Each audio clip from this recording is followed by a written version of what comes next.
The Bible. Is it hard to understand? When it comes to reading the Bible, the first thing that comes to mind is the fact that this is the Word of God. The seals have been broken, and the truth is here. And when we go throughout the scriptures, when we go throughout extra-biblical records, we find that the language that God employed, that He used to create the heavens and the earth, was the Hebrew language. Christ said, I came for the lost sheep of the house of Israel. But yet no one, no religious leader, no religious church out there anywhere can now identify the 12 tribes of Israel. Can we? God is quite simple, but it seems as if man makes understanding Him hard. What are those mysteries? The truth of your book and the truth will make you free. The Hebrew and Bible Academy. You're invited.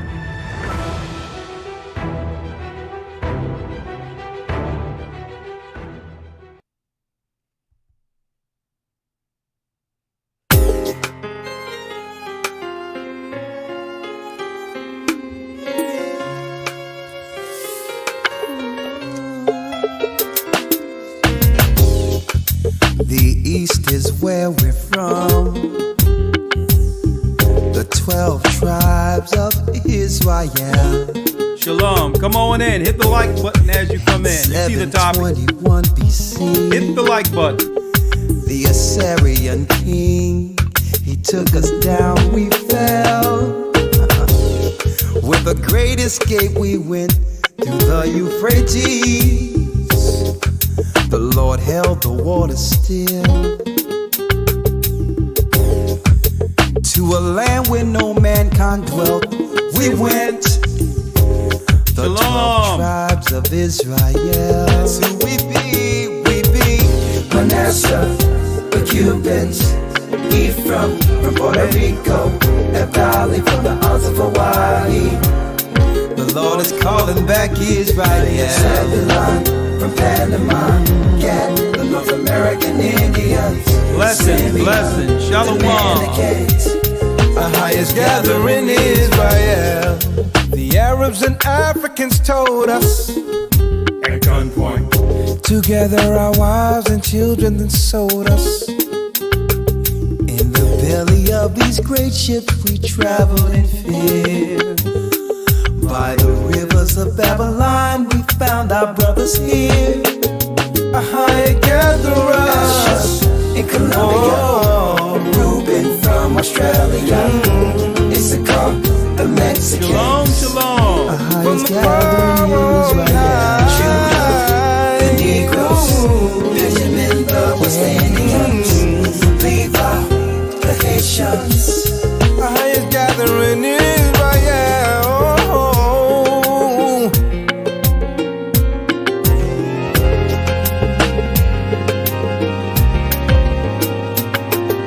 Shalom.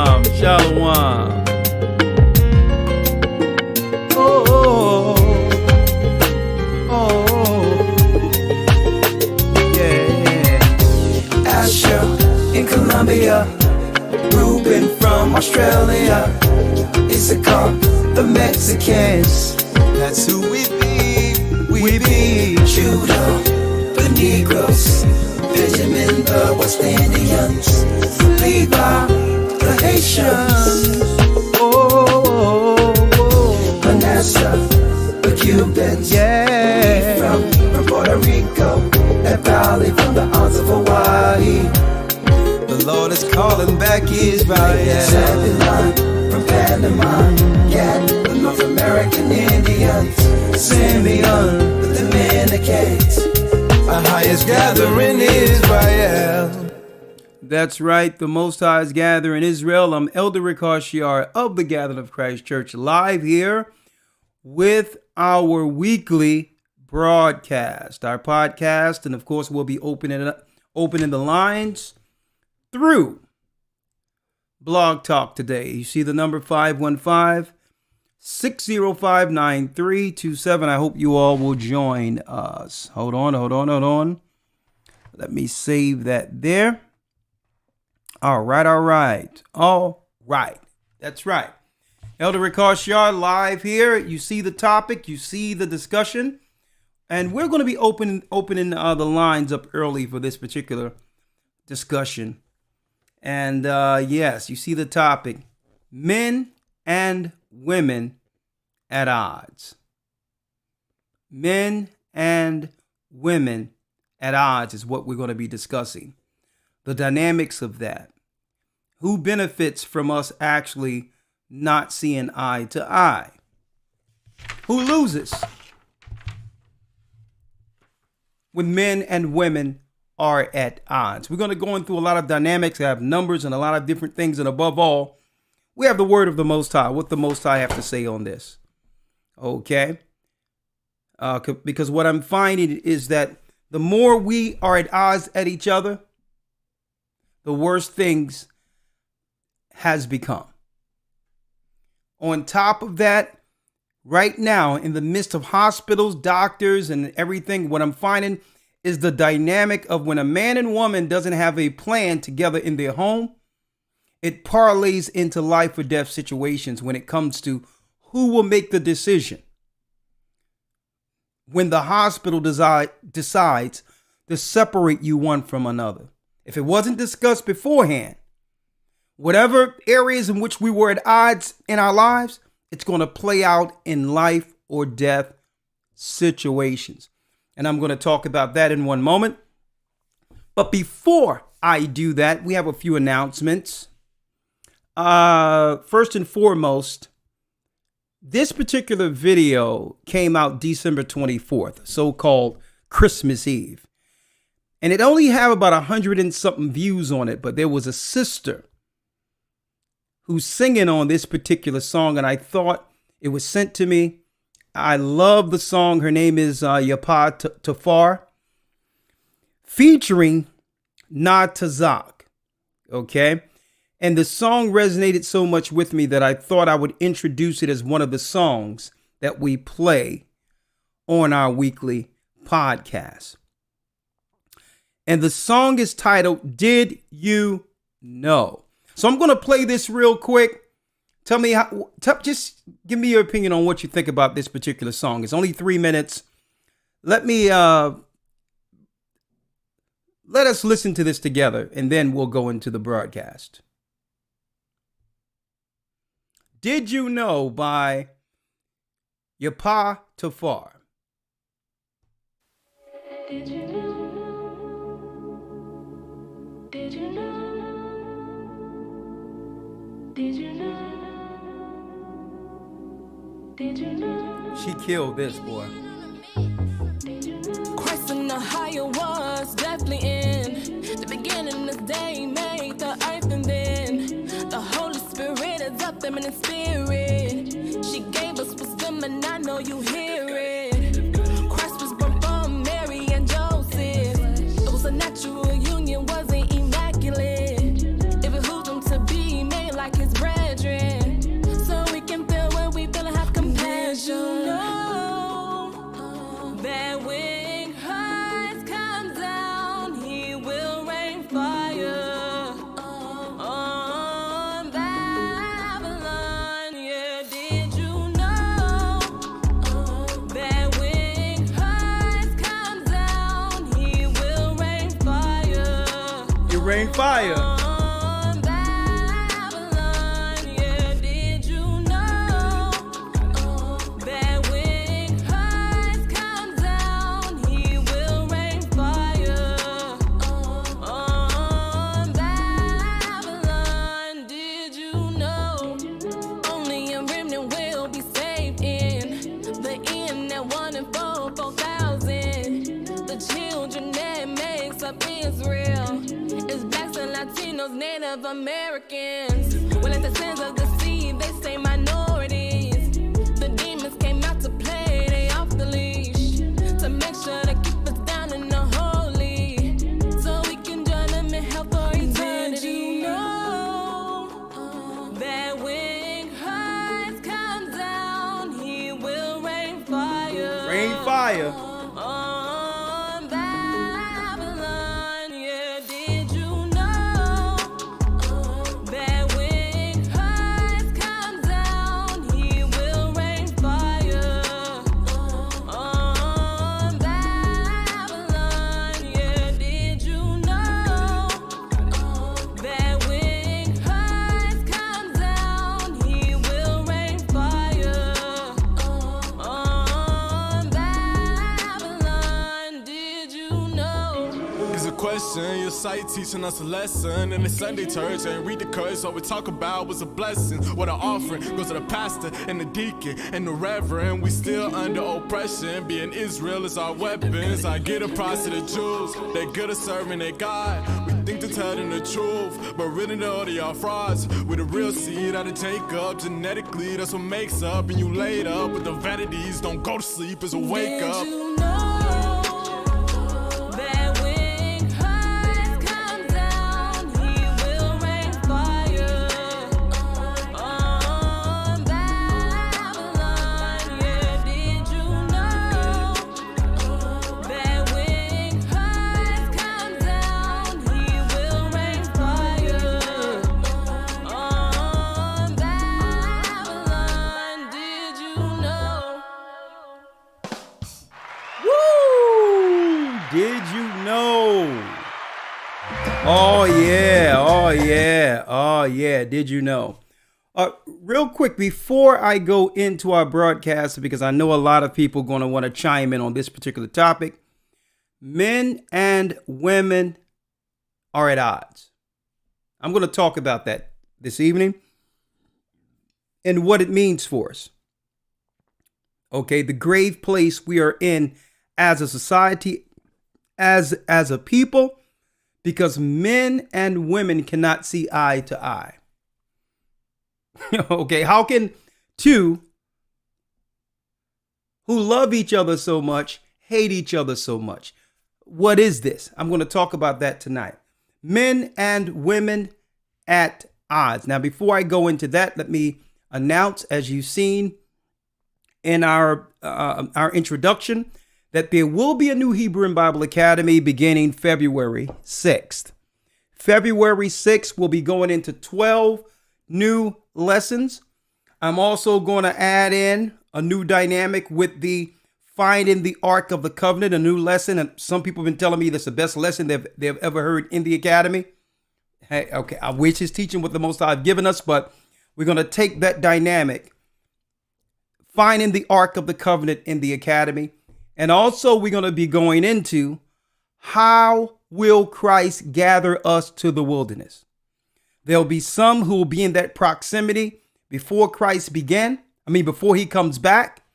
And there'll be others moved according to scriptures. How that dynamic will take place will also be taught in the same lesson, Finding the Ark of the Covenant, when the Most High will move his people in a certain geography in the earth during the war. I'll be talking about that. Okay. And and we're going to also deal in a dynamic in which we're going to be talking about the split between man and woman. The whole thing, Satan has made a society where a man, through programming, men have learned to hate the natural. Listen to me clearly. Men have been taught to hate the nature of women. How the Most High made them naturally. Satan did this. And women have been taught to hate what's natural in all men. Satan has been studying us since Genesis, since the beginning. So he turned a dynamic through psychology where we would hate what's natural about either other side. We're going to be talking about that a little bit tonight, but more so in the split between men and women when we go into the spiritual dynamic of the power of men and women when we are operating in our natural state as the Most High intended. I'm going to be going into that and more in our new Hebrew and Bible Academy. I hope you all will participate February 6th. 12 new lessons, we have a lot of brand new lessons, 12 weeks of serious information. I hope you'll join us, okay, starting February 6th. Now, if you're interested in that, okay, let me type in the website. historytimes.org if you're interested in becoming a part of the Hebrew and Bible Academy. It's only $150 for 3 months, but I guarantee you, 12 lessons, 3 months, you'll learn more in one lesson than you've learned all your life in any religious institution or in any school. Guarantee it, that you'll understand this Bible like you've never understood it before, okay? historytimes.org, February 6th. Now, okay, historytimes with an S.org. Now, before I go in, before we go in, let me make one other announcement for our Passover that's coming. Okay, the dates and how to enroll. If you are a part of our church, then don't worry about it. That's going to be something that's going to work with locally within our churches throughout the earth, primarily within the United States. I'm excited about this particular gathering that we'll have in Pittsburgh, Pennsylvania this year for our Passover. I need you all to check out the room in Pittsburgh. The biggest room. I mean, the acoustics are right. We're going to have our band there. Man, that drummer from DC or from the VA area. I need you to come down because we about to do some serious old school type music live, and I'm gonna have the band that will be here a part of this project that we're gonna roll out with myself in the band. But that's the room we'll be having the Passover at in Pittsburgh, Pennsylvania this coming Passover. Man, will this Passover be awesome. And, and after a time in which we had to do it under a tent, certain COVID rules and all this other crap they've always pushed through this campaign, finally we get a chance to come together under a royal roof, under a royal roof with our brothers and sisters, and I can't wait to see the all white in this room this coming Passover. It's going to be grand. Oh yeah, oh yeah, oh yeah, oh yeah.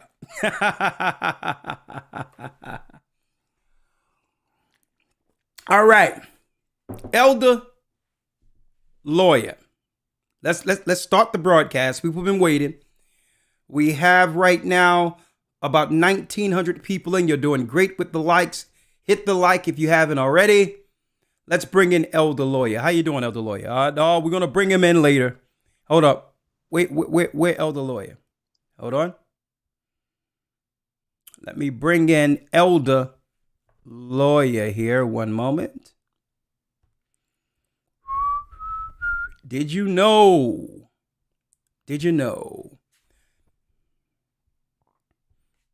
Elder Lawya, how are you? I'm doing well, sir. Shalom.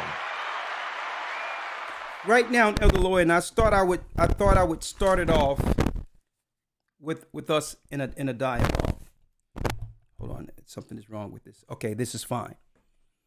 I thought I would begin this particular broadcast in a dialogue with you. Okay. All right. Men and women at odds. Now, on the screen, I'm going to pull it up, Elder Lawya. You'll probably see it on your side. On the screen, there's two, I would say, polarizing influencers. At the top, we have Kevin Samuels, right? At the bottom, we have Oprah Winfrey. two influencers. Now, all in all, the Bible says, even the Most High says, Elder Lawya, my people are like sheep. Which means even though there's a dynamic in which we think for ourselves, there is an impressionable spirit that are within our people that can be led if someone convinces that their ideas are beneficial, right? Absolutely. Men and women are at odds. Now, for years, for decades, one of the greatest influences of our community have been more so leaned towards the what you would call woman dynamic, right? More so the women through Oprah and all that really have been the driving force when it comes to the dynamic of how we make decisions in our community, right? At first, we thought that she was a Christian. She came in sideways as a Christian to pander to the people in our community who were predominantly what? Christian based, right off the slave ships. Only to find out that she was a New Ager, that she had ideas that aligned opposite of God's, the Bible's, the man and woman dynamic according to the Bible. She came in dishonest, really against the dynamic of a man being in a position of power and a woman naturally submitting to that man, right? That was one dynamic. Now we have another dynamic, right? The other dynamic we have today, who rolled on the scene through the internet during a time where the majority of people were home during the lockdowns, and Kevin Samuels came on the scene where no one could go anywhere. So obviously he was able to take advantage of that particular space when the majority of people were home on the internet, not working, doing nothing. Kevin Samuels came on the scene, which is a polar opposite of what we were used to hearing as men, right? Now, not that I agree with everything that Kevin Samuels says, but there's one dynamic about Kevin Samuels that's true. Kevin Samuels says what a lot of men might think, but bite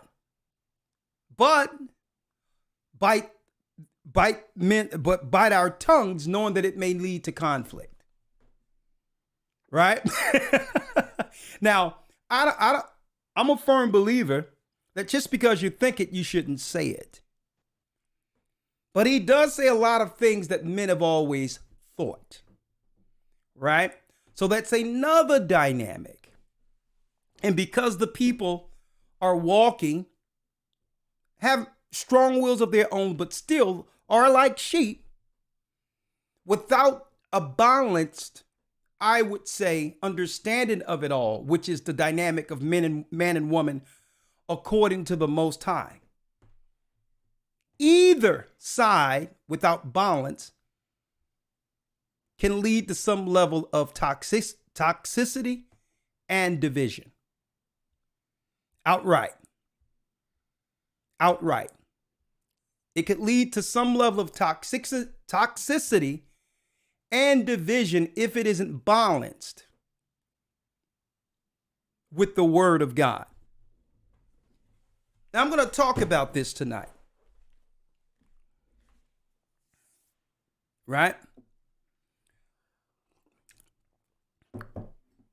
Let's talk about this. So, Elder Lawya, in a dialogue, Yes, sir. I wrote a few things down.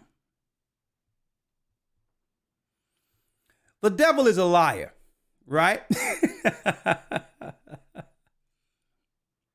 There was a place for Oprah Winfrey, Elder Lawya, because somehow society we as a society was able to buy into a notion that at some time in the past, in the way distant past, biblical days up until our modern times, we were told that there was a time in which women were oppressed.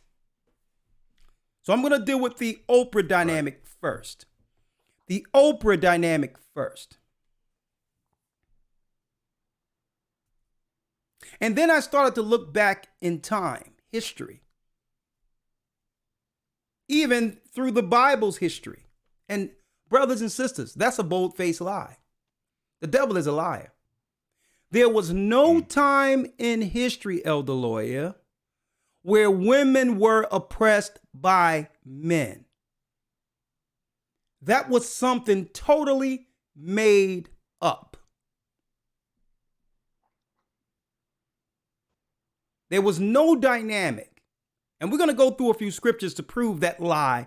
To disprove that lie that have been pushed in the minds of people through feminism and using Oprah as a mammy.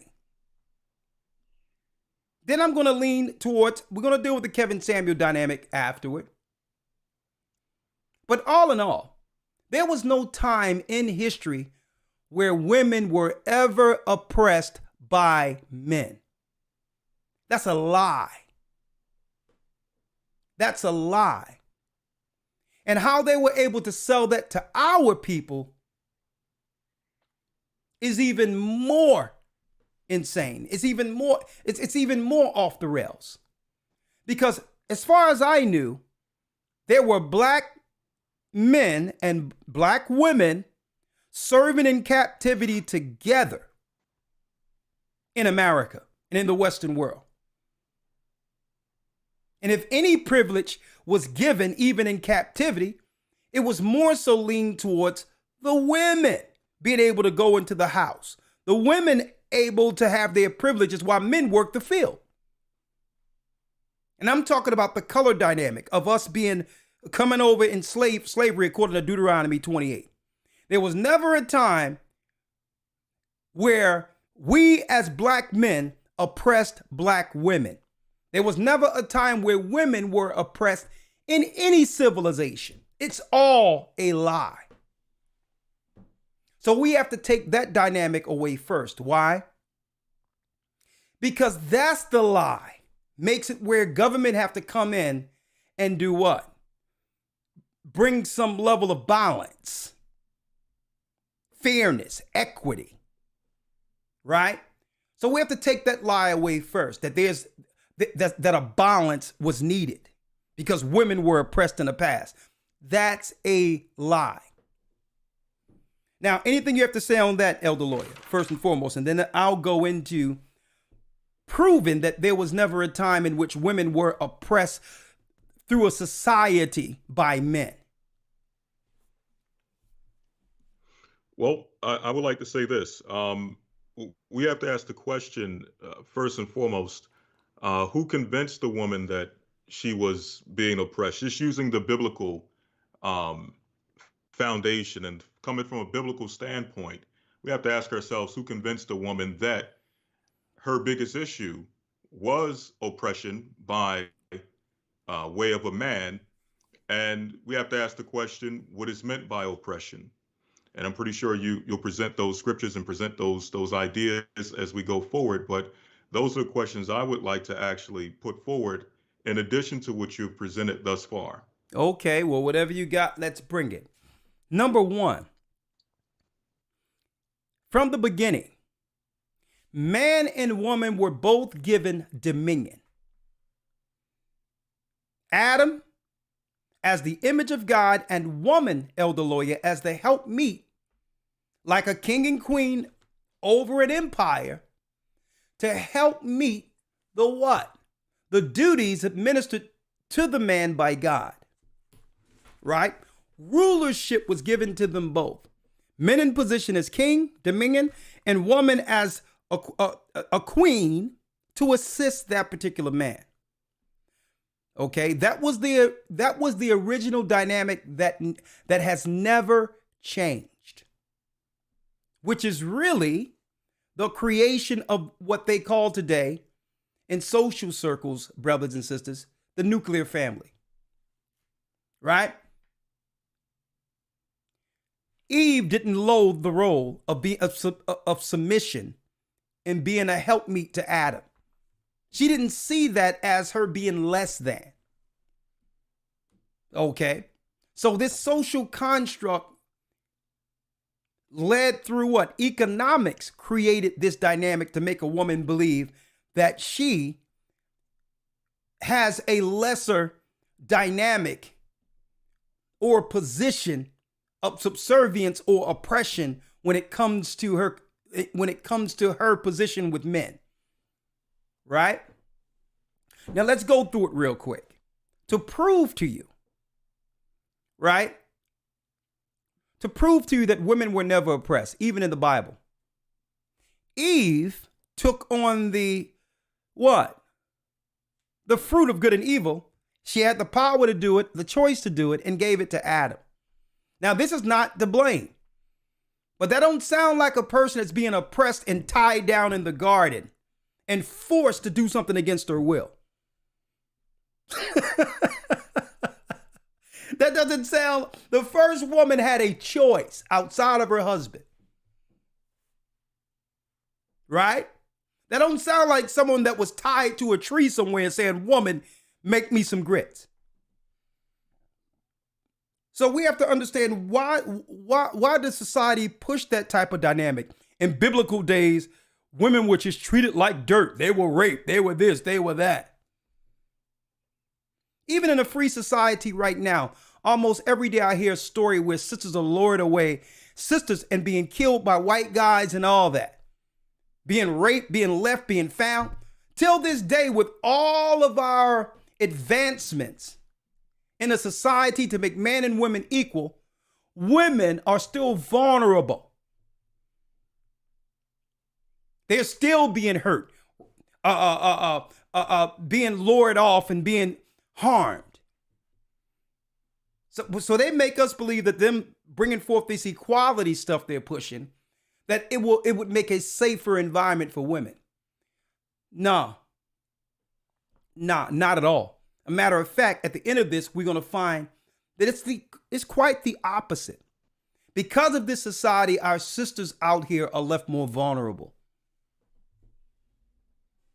Now, Elder Lawya, let's go to a virtuous woman real quick, and let's see in biblical days whether or not, in biblical times, the society was set to oppress women. Now, and here's a dynamic that the power structure has always understood. That outside of men being the providers, the go-getters, and setting the house, protecting the house, warring to set a defense for the home. Throughout all of society, women throughout all of society usually runs the house. When it comes to the day-to-day task and keeping the house going, men don't even like that dynamic. Women have always ran things in a home. And I'm talking about going from now, since slavery, biblical days, women have always had the power to run the house. There was never a struggle between the man and woman when it comes to the dynamics of men bringing everything home and having women run it. Little has changed. Outside of them convincing us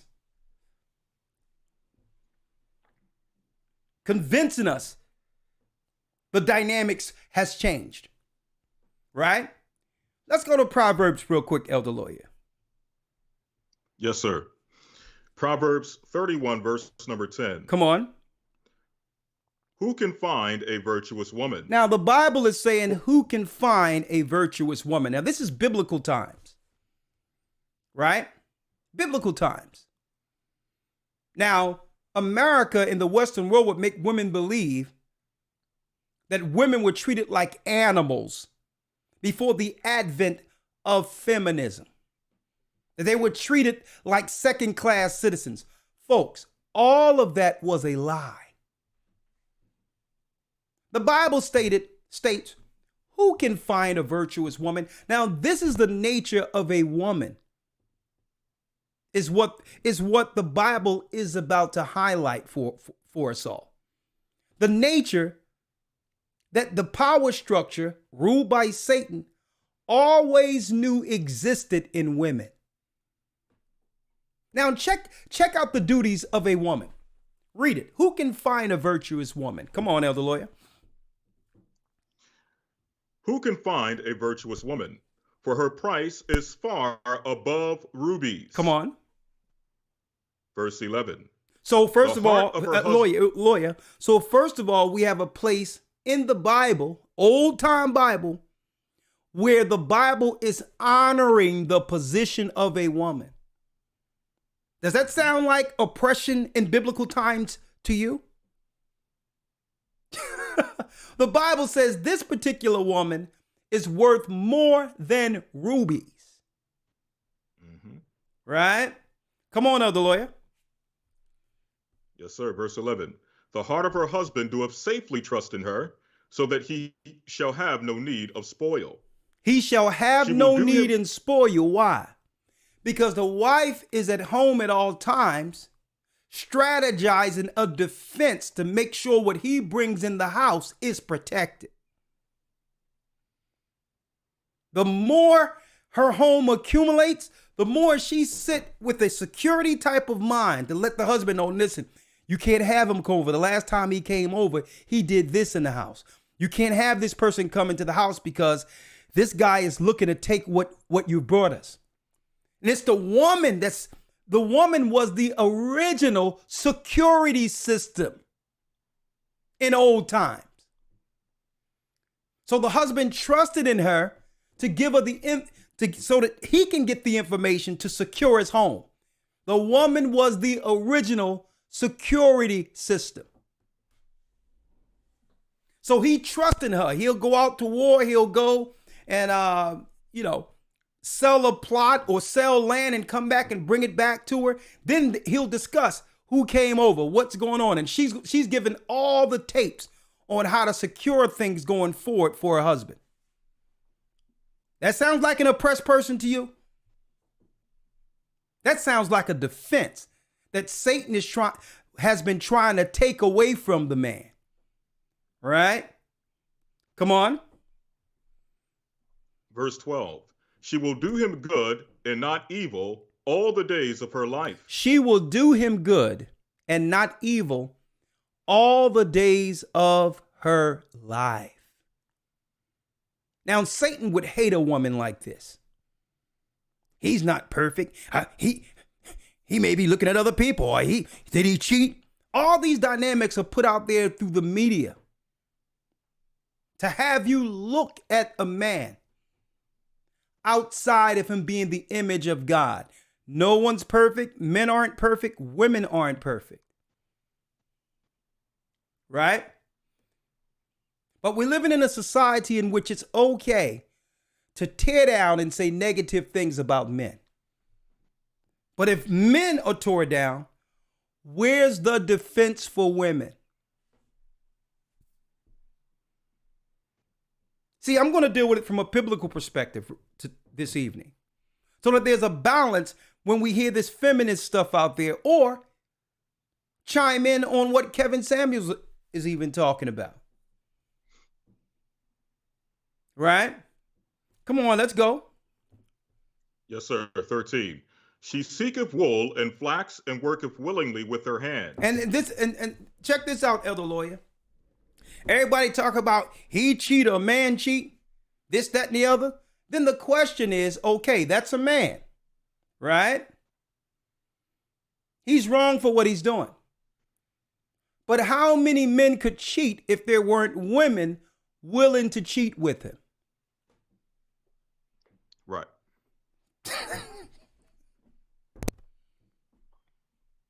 Right? That's a dynamic that's seldom discussed. That in order for someone to cheat, there had to be if a man cheater, Oprah and all this, there had to be a woman out there who said, you know what? I'm okay with it. Right? But what's left out there is an imbalance. A negative left out there, a stereotype left out there that men are bad. Finish reading, Elder Lawyer. Yes, sir. Verse 14. She is like the merchant ships. She bringeth her food from afar. She does what? She ariseth. She seeketh wool and flax and worketh willingly with her hands. She is like the merchant ships. She bringeth her food from afar. She bringeth her food from afar. When a man come home, a good man that have provided for his home, guess what? There's very little questions concerning or very little times where he asked, what's for dinner? Or what dynamics it took for her to make the house smell good on the way of him coming in when it came to that food being cooked on the oven. Only thing he did was go out and do what? Take down and provide the resources. But the last thing a man is thinking about with a good woman is whether or not there's a good home cooked meal waiting. Right? Does that sound like an oppressed woman to you, folks?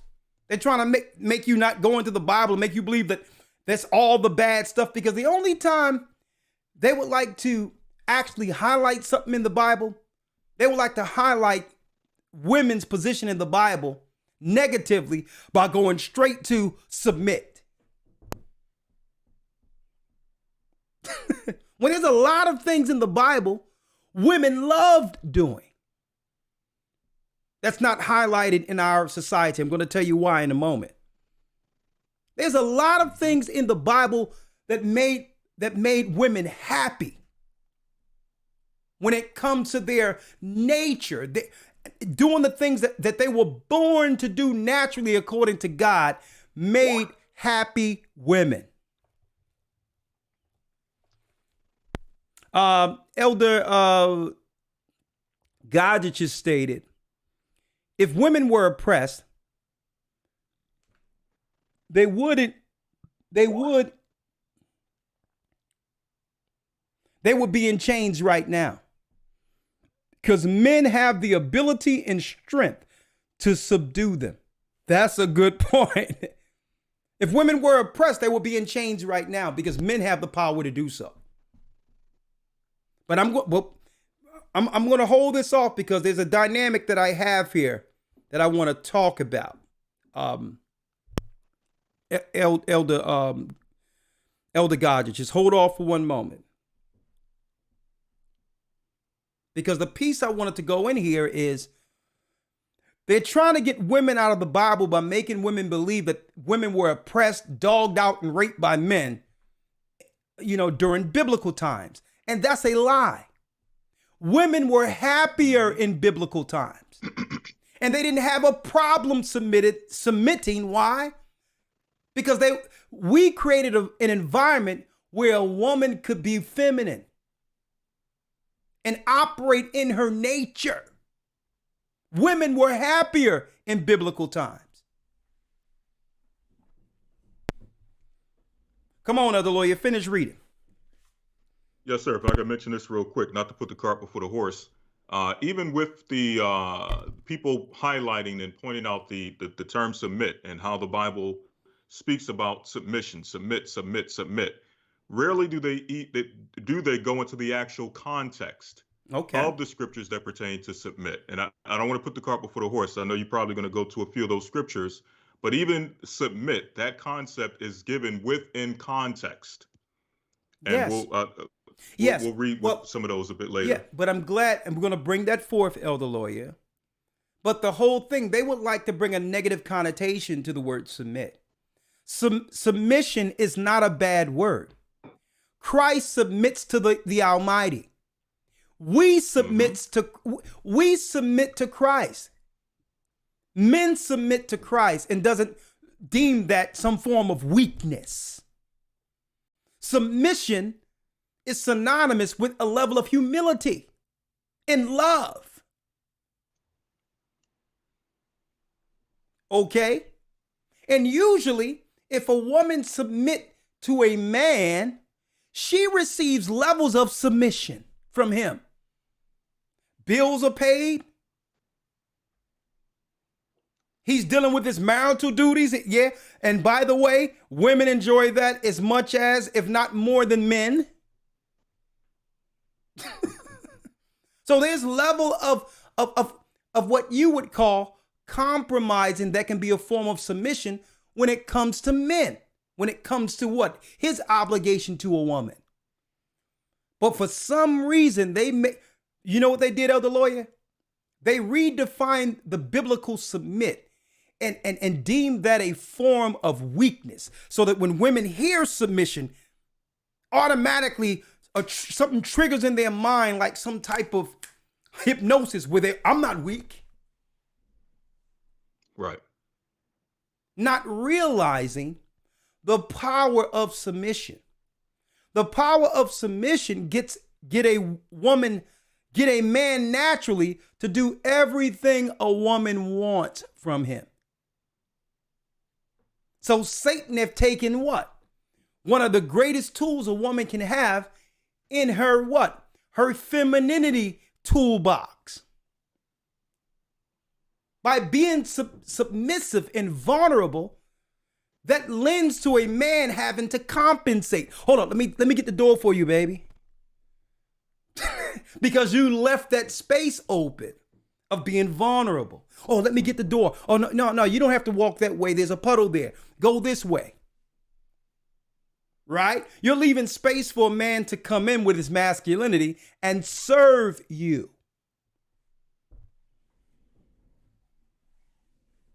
We drop a lot of this going to be in our academy, Elder Lawya. I wrote down some of these dynamics I want to drop because a lot of what we're saying is a class.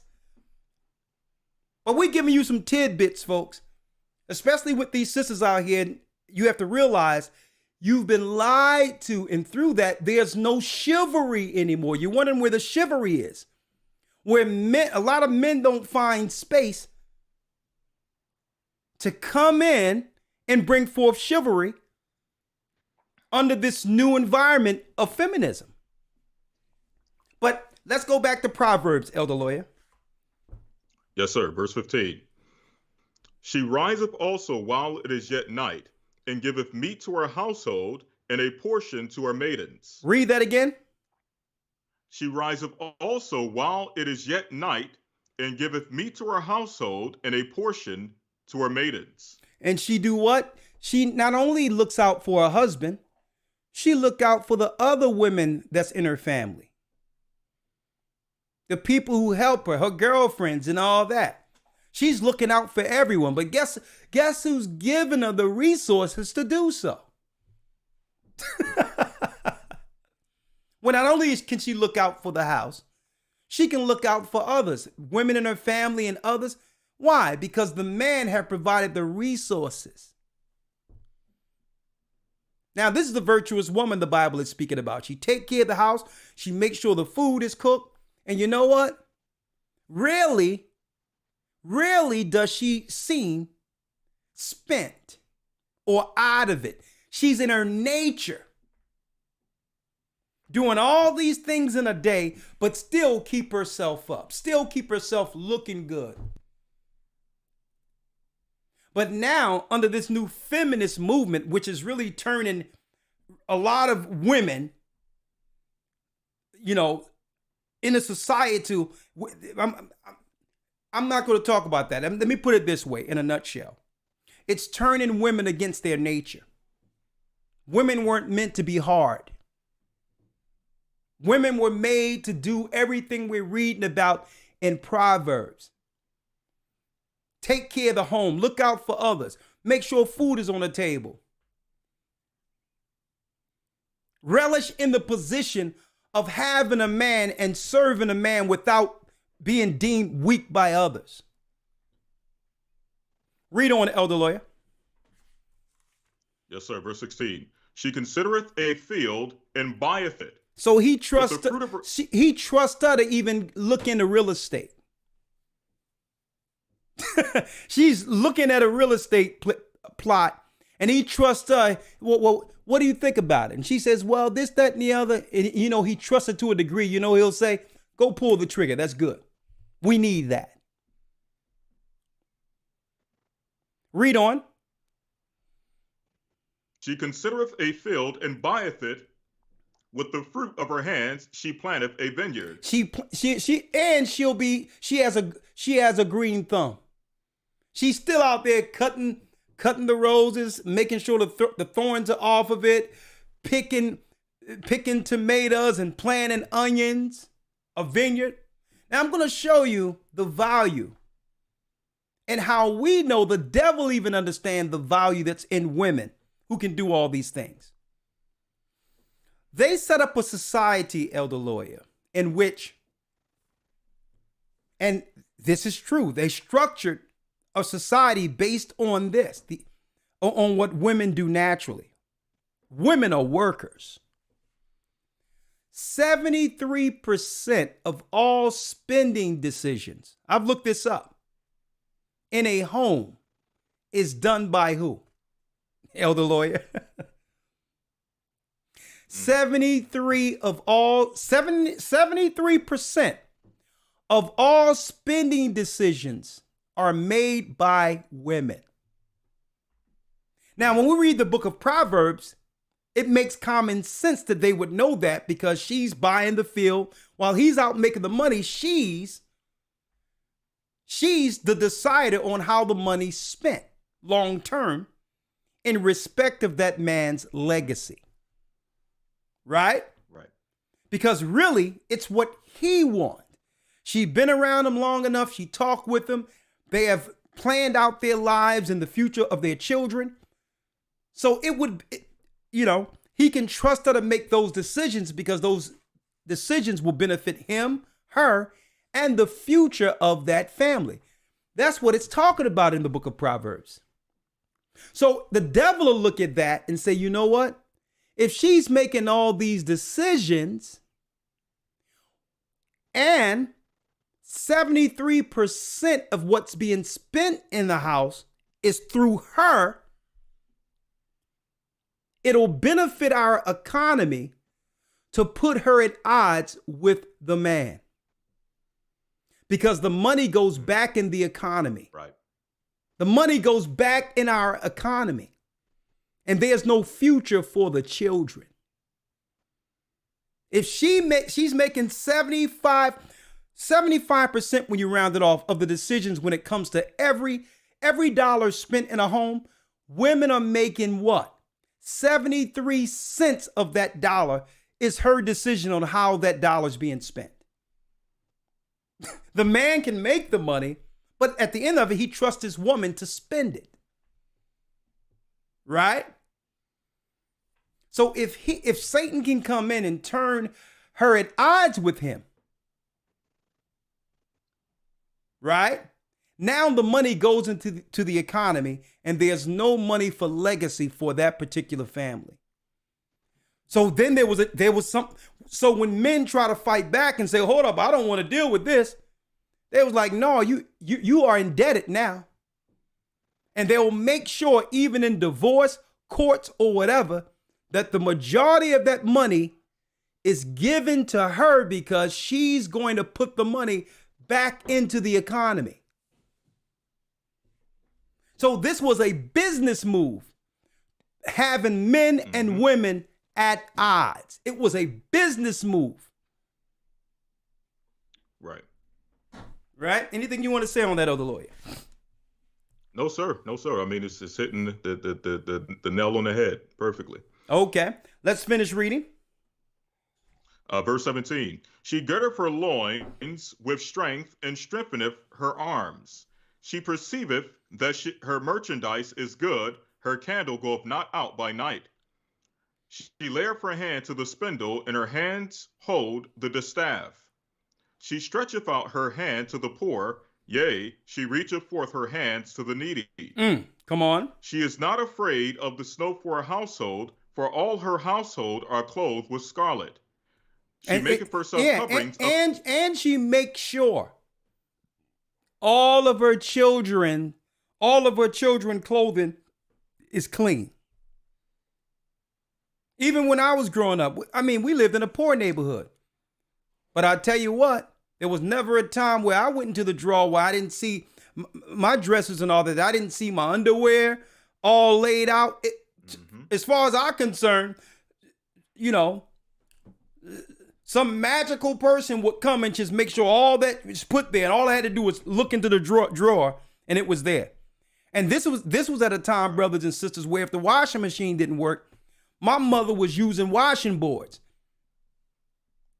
Okay? But when I came home and looked to change up real quick and take a shower, everything was folded neat. My underwear was in the same place. My socks were in the same place. And it was 5 of us. It was 5 of us. That means this woman was working. She made sure that her children were going to have clean clothes, and there'll be no holes in their clothes. And you know what? Not once did I see my mother complain when they're using washing boards. And we're living in a time where there's washing machines, Elder Lawya. Right. Washing machines and modern technology, and everyone is saying they wore out. I don't want to do no housework, when really the housework is done for you. The dishwasher you have there. We didn't have dishwashers growing up. Washers, dryers. Major technology have given all of us more time to do what? Browse.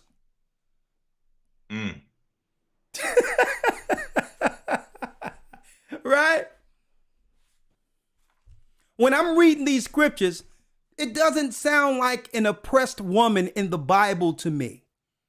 This is a happy woman, because everything she's doing is to highlight her position in her nature as God intended. This sounds like a happy woman to me. And at the end of the day, her family, her grandchildren, her great-grandchildren is going to benefit from what she's doing right now, because her money isn't going into an economy. Her money is going right back to building a legacy for her family's name. When the last time you heard about that? Doing something for your family's name. Elder Lawya, I can't wait till we go into this in the academy. I'm doing it second week. And we're going to be going into this. The nature of a man and woman according to the Most High. It makes men and women happier operating in our natural nature one with another. That's true happiness. That's true happiness. Not being able to tell your friends, here's the pocketbook I got, or here's the car I drive, and all that's, let me tell you, all that's shallow. What I'm reading here is true happiness. Come on, Elder Lawya. Yes, sir. Verse number 21. She is not afraid of the snow for her household, for all her household are clothed with scarlet. Come on. She maketh herself coverings of tapestry. Her clothing is silk and purple. And she looks, and on top of that, she's cooked, clean, she buys a field, she do all that, and at the end of the day, she still looks good. You wouldn't have known she did all this work all day. She still looks good. At the end of the day, the man come home, she's like, well, okay. All right. Hey, baby, everything is fine. The children are asleep. She's still looking good and able to operate in her duties with her husband also. But today, they'll make, Elder Lawya, they'll make you believe, they'll make women believe today that what we're reading was oppression. That there was a need for society to come in and bring some level of equality. If anything, they took away from the happiness of the woman with the feminist movement. They took, Oprah and all of them took away what was natural. Happiness that was once really a norm within our society, because we didn't need a lot of money to be happy. We came here on the slave ships. It wasn't about money with us. It was about family. It was about family. It was about God. It was about Christ. Now, we have more money than we've ever had since coming to the Western world. But look at our family structure. Look at our homes. Look at our community. Money doesn't make a person happy, folks. What we're reading is true happiness. When a man and woman is able to work together in their true nature. Go ahead, Elder Lawyer.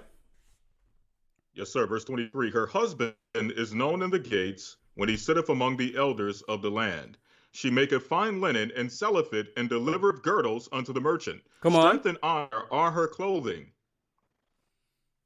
Strength and honor are her clothing, and she shall rejoice in time to come. She shall rejoice in time to come. Come on. She openeth her mouth with wisdom, and in her tongue is the law of kindness. She looketh well to the ways of her household, and eateth not the bread of idleness. And she eateth Her not children- the bread of idleness. If it isn't benefiting her home and bringing a positive light to her husband, she's not entertaining it. If it ain't beneficial for what these two have planned for their homes, a woman isn't entertaining it. Why? Common sense. You're only as strong as your weakest link. You're only as strong as your weakest link. So if a man is out there talking negative on his woman, what does that say about him? Well, listen, she's your helpmeet, dude. Both of you are weak. Because you have given me some insight on how to take down your home with your negative. Now, hey, you got a problem with her? You're opening the door for others. Man and woman will always have issues that they would discuss to come to solution. But a man is not supposed to speak negative of his woman in public. There's somebody out there looking at it and say, oh, okay. So now I can come in with some conversation, and vice versa. A woman isn't supposed to value the conversation and validation of her girlfriends, friends, or sisters, or even her mother over her husband.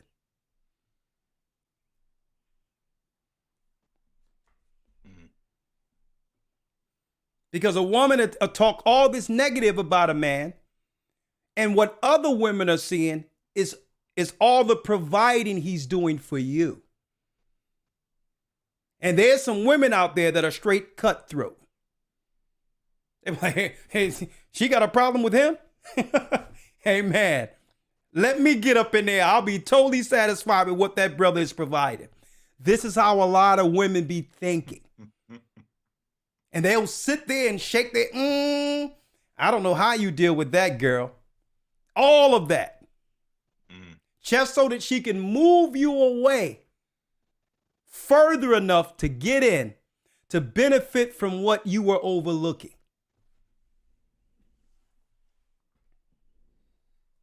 We're just going to tell you the truth tonight. Read that last piece again, Elder Lawyer. She openeth her mouth with wisdom, and in her tongue is the law of kindness. She opened her mouth with wisdom.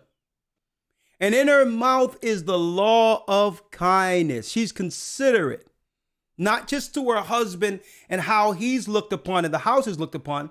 She's considerate with others she's corresponding with. She's considerate of other people's feelings. Come on, Elder Lawyer. She looketh well to the ways of her household, and eateth not the bread of idleness. Come on. And she eateth not the bread of idleness. She doesn't allow negative conversation to come in to disturb what her and her man got going. Okay? No. She's not going to let a single woman come in to give an opinion on her home. Not to disrespect a single woman, but a single woman is in a position of learning when she's speaking to a married woman. She's not in a position of influence. Right. See? She's in a position to learn how to get a husband, not to influence that married woman how to be single.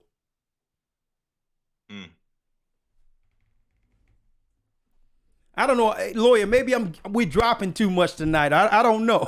Yes, sir. Yes, sir. I'm chopping at the bit, but oh, okay. I know you got quite a few things to run through. So, well, once we get through that, I'm gonna give you the floor, and you can flow with. A matter of fact, you chop it at the bit. What you got so far? Come on, let's go. No, let it flow. I don't want to. I don't like to get into the cut off the spirit of what's coming out. So, okay. I'd rather you finish. All right. Okay. Let's go. All right. Reading on, verse 28. Her children arise up and call her blessed, her husband also, and he praiseth her. So that means what? The children call her blessed. Which means if her children are in school and the teachers, these teachers, a lot of them are rogue Satanists, teaching the children that they have more sense or are more intelligent than their parents. But these children call their mother blessed. That means if something is being taught in that school that's against that house, those children will immediately defend their home. And when they get home, tell their mother and father that there's some evil going on over in there. That there's wickedness in that teacher. There's wickedness in that institution. Because they call their mother or their household blessed. How dare you speak something against what? The legacy that have been established through my father and mother. Not just the legacy, the honor, the respect, the love they have for God is defended in your absence by your children. And see, and that's the benefit of of being on one accord and not at odds one with another. Because when you are at odds at one another, the children take sides for their own benefit and they'll run either of you rabbit. Mm-hmm. But when a husband and wife are on one accord, no one can take advantage of that. The children can't. And on the other hand, they defend the home in your absence. That's the benefit. Of course, men and women are going to have disagreements. But at the end of the day, they have to be in order, on one accord with the Almighty. At the end of the day, that must be the foundation of every relationship. That cannot waver or be moved by outside influences. Okay? And I'm saying that because why? Earlier, Elder Lawya, I showed a picture of who? Oprah and Kevin Samuels. These are influencers, right? Mm-hmm. Now, to some degree, empowering women who may have been abused and all that, I can see where women in the past could find value in some of the things that Oprah was talking about because she was abused and it was able to overcome that and what? Become successful. I can see how someone could use that, at least that piece of her influence to get over hard times. I can see that. Right? But at the end of the day, if you have a strong foundation with the Most High, we can do what? We can chew the meat and spit out the bones without these influences affecting our household negatively. I can see where a man who doesn't have the age of Kevin Samuels can listen to Kevin Samuels and mess everything up for himself. I can see that. Mm-hmm. I can see a young man looking at Kevin Samuels without the wisdom of God and totally ruin a good relationship with a young woman. I can see that. So at the end of the day, we have to have a foundation so that when we see these influences, we eat the meat and spit out the bones. We take the good stuff that lies, that align with our values according to the Most High, and throw the rest out. Right? All right, let's finish that up, Elder Lawyer. Yes, sir. Verse number 29. Many daughters have done virtuously, but thou excellest them all. Many daughters. Favor is deceitful. Many daughters have done virtuously, but what? But thou excellest them all. But thou excelleth them all. This woman we're reading about here excel all women on earth. It's not about how much she's making, not about her being a boss. It's not about none of that. You know what? It's all about the relationship she has with her husband. And that, you know what? And that's enough for her because it's enough for the Most High. A woman who thinks like we're reading right here in Proverbs, this is a woman who with her husband build legacy.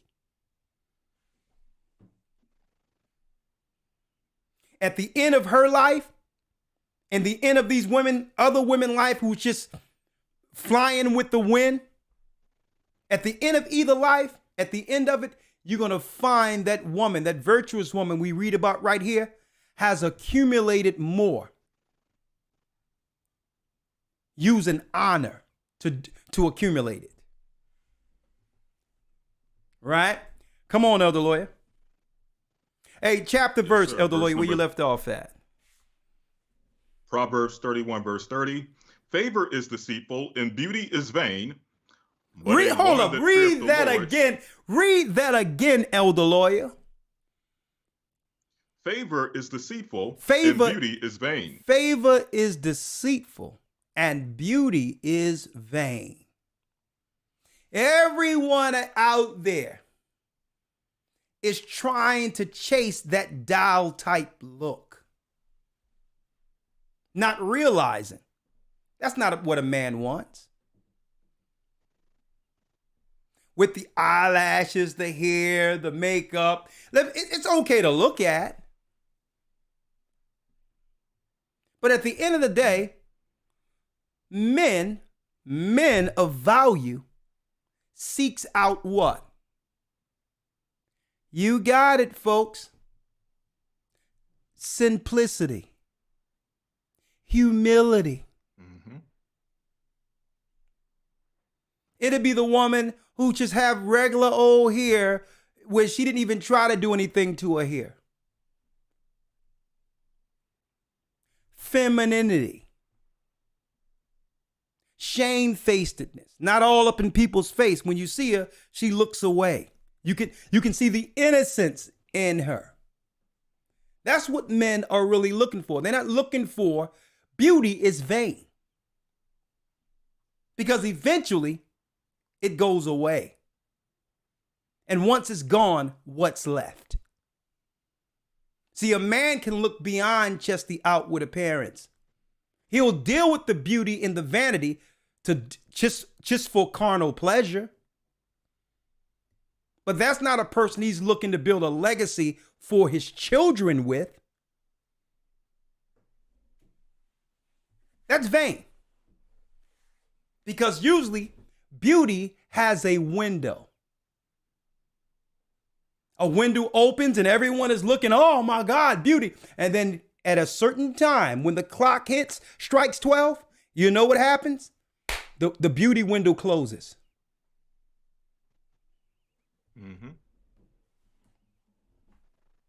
And then what you got? Well, the virtuous woman has everything. Because her beauty isn't just the work she put on the outside of herself. See? Come on, Elder Lawyer. Favor is deceitful and beauty is vain, but a woman that feareth the Lord, she shall be praised. But a woman that fear the Most High above all. And that's a key thing. And Elder Lawya, that goes back to that submission piece. A woman that feared the Most High has favor above all, because she walked in the earth with an air of what? Respect, knowing that God is watching her. God is looking down on her. God has favor in her. And that submission in of itself makes a woman automatically, she doesn't find it hard to submit to a man, because she understands that the God she submit to finds favor in her submitting to him. Now, there's some other things I'm going to go through with Elder Lawya. I want to give it to you now, because you said you had a few things you wanted to discuss out of what we've just talked about. Yes, sir. Just coming off the back of what we just read in Proverbs 31, verse 30. And there's one more verse I'll read before going into anything that you can break down. But in that last verse we just read, notice it stated that a woman that feareth the Lord shall be praised. It didn't say she shall be abused. It didn't say she shall be oppressed. It says she shall be praised. Going back to the statement you were making earlier when you were mentioning, Elder, that the scriptures don't support this idea of women being oppressed, women being abused, women being mistreated, so on and so forth. Even though historically, there have been times in history where women have been abused, women have been mistreated. But here's the thing. Let me go here real quick to the book of Psalms. Let me make it clear, though. Chapter. This is what we have to realize. Women are being abused and mistreated now. Right. Right? Well, so what I'm saying is nothing has ever changed. Feminism didn't stop the abuse when it comes. An abusive person is going to abuse people regardless of the time. Exactly. Okay, but go on. I'm sorry. Exactly. Absolutely. And there's two scriptures I want to read on that, because we have to realize when you see abuse and mistreatment, and let's make this clear as well. I want to make this very clear that abuse and mistreatment is not exclusive to man abusing or mistreating women. That also takes place, even though it's rare, it's not as often, but you also have women who mistreat men. That's not a trait that's exclusive to men. And I'm going to show you, according to scripture, that a lot of the things that through feminism they have taught are exclusive traits of men mistreating and abusing women. You're going to find out that it's universal. Both men and women are capable of abuse and mistreating one another. This is not an exclusive thing as has been taught through feminism. But I want to read this real quick in Psalms chapter 82, where it says, verse number 5, they know not, neither will they understand. They walk on in darkness. All the foundations of the earth are out of course. So, of course, you're going to see situations where people are going to operate outside of the normal order that was set by the Most High. It's not like, what's the best way to explain this? People think that because either you have a little bit of knowledge or understanding or what have you, or even sometimes when we go through these lessons, you have people who state in the comments, well, I did this, I did that, I tried this, I tried that, and the person I was with, or the man I was with, was still wrong. He still went outside of the relationship. He still was this, he still was abusive, he still was that. Well, you have to realize that we're not living in a perfect world. The scripture says that the world is out of course. So yes, you're going to get situations where people are operating outside of the instruction of the Most High. That is not an excuse to adopt and accept some of the philosophies of feminism, where it's ultra anti-submission, ultra anti-order established by the Most High, ultra anti-traditional family because of the fact that you were mistreated. Well, the reality is that 9 times out of 10, based on the fact that the world is out of course, Satan is running the earth is given into the hand of the wicked, and the majority of the population is following the way of the wicked, you are going to get mistreated. you're going to see mistreatment. You're going to see abuse in some cases. That's not an excuse. As the scriptures say, make not haste in a time of trouble. That's not an excuse to run away from what has been established by the Most High for order, for family, for husband and wife, because you were mistreated. Okay?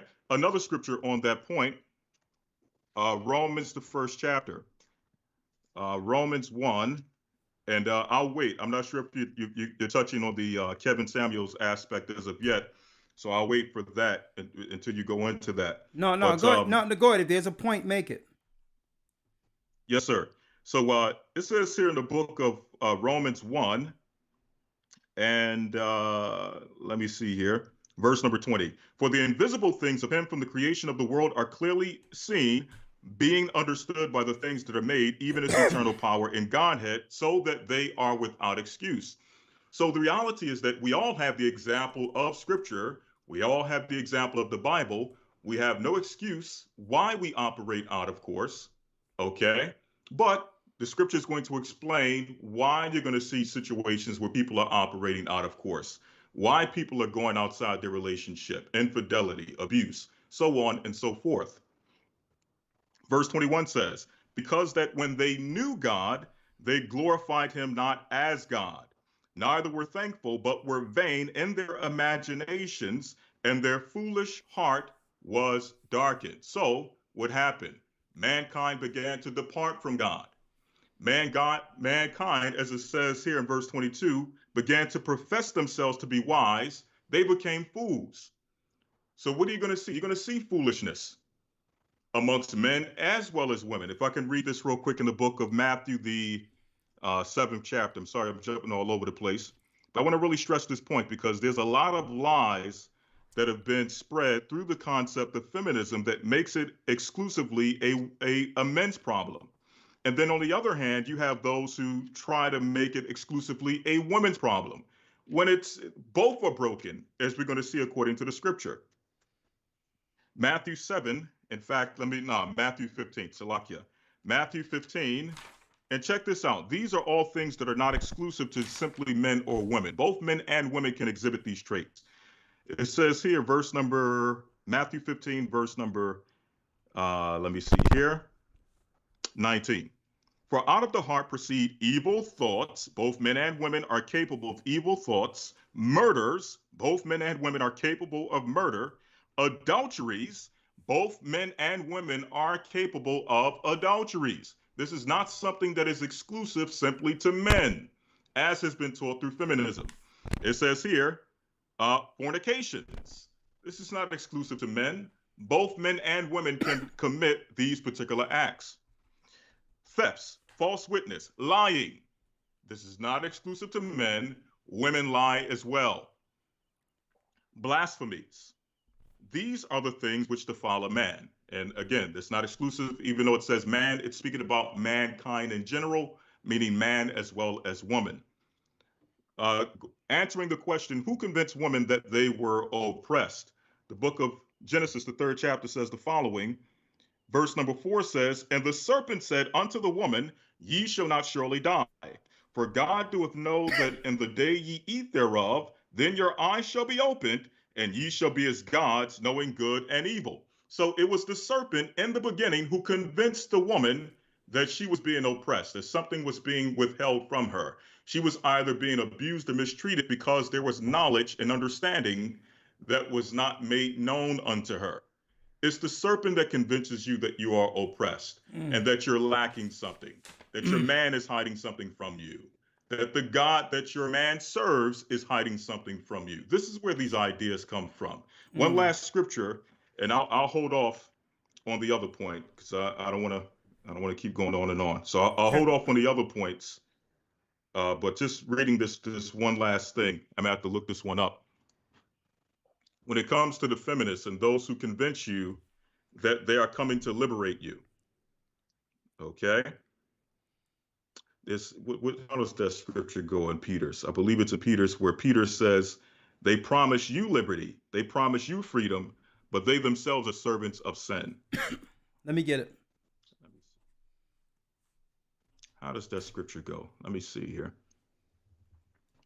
Here it is, 2 Peter 2:19, where it says, while they promise them liberty, and that's what feminism promised to women, they promised them liberalism, promised them freedom. Here's the catch. They themselves, meaning the feminists themselves, who are promising you liberty, promising you freedom, right?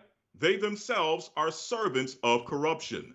I challenge you to go back and look at the lives of the women who are the quote unquote pioneers of feminism and see how their lives turned out.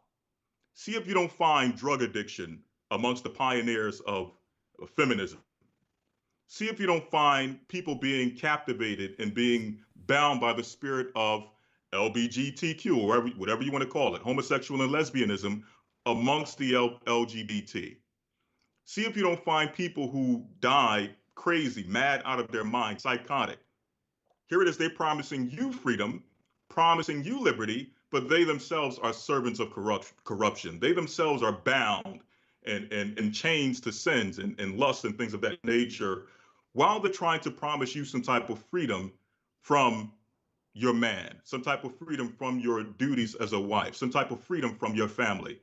And with that, I yield. I don't want to keep rambling on, but I'll come back later when you start to touch on the Kevin Samuel aspect of things. Okay, well, I'm segueing right in about right now, Elder Lawyer, because it comes down to this. Any talking point that would state that would convince someone to believe I don't need who was made for me. That whole idea is psychotic. That someone can take on an idea to say, I don't need a woman or I don't need a man. When really, God put us both here together to complement one another, which is really the true example. Before there was any structure as money, it was really the true example of happiness. Family. So anytime I don't need a man, I got my own, or I don't need, that's a demon talking. Because it doesn't make any sense. But I digress. I want to get here to men.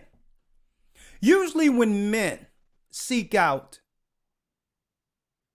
a person to be with, a woman to be with, what is it that what is it in this current time, what is it exactly that draws a man to a woman to desire to be with? Elder Lawyer. I'll tell you what it is. Oh, you're asking me? Yeah. Okay. Strictly carnal attraction. Now, I'm going to talk about that in one moment. Because the men of the Bible were different than that. You don't look to plan your life with a woman based on how her backside is shaped. Right. Right? You can't build a legacy off of that. But men have been dumbed down to such a degree. And this is what I'm saying. I'm talking about men and women being at odds. Men have relegated themselves when it comes to requirements to the shape, strictly to how a woman's bottom is shaped. And she don't have to have anything upstairs. She doesn't have to have any value, any spirituality. Legacy has moved so far from her to the degree where a lot of women believe the only thing they have to do is be shaped a certain type of way, and that's their ticket in life. And you know why?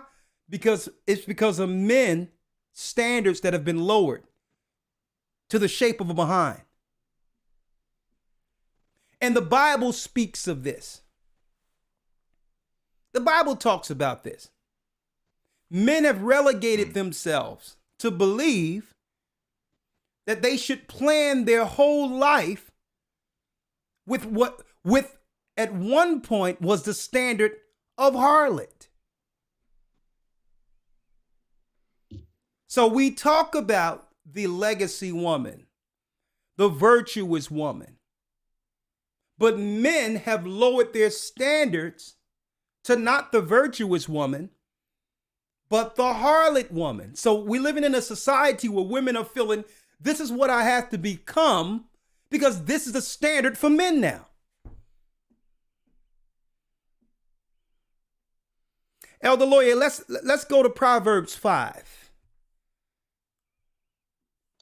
And then you wonder, because at the end of the day, when all the feelings are gone,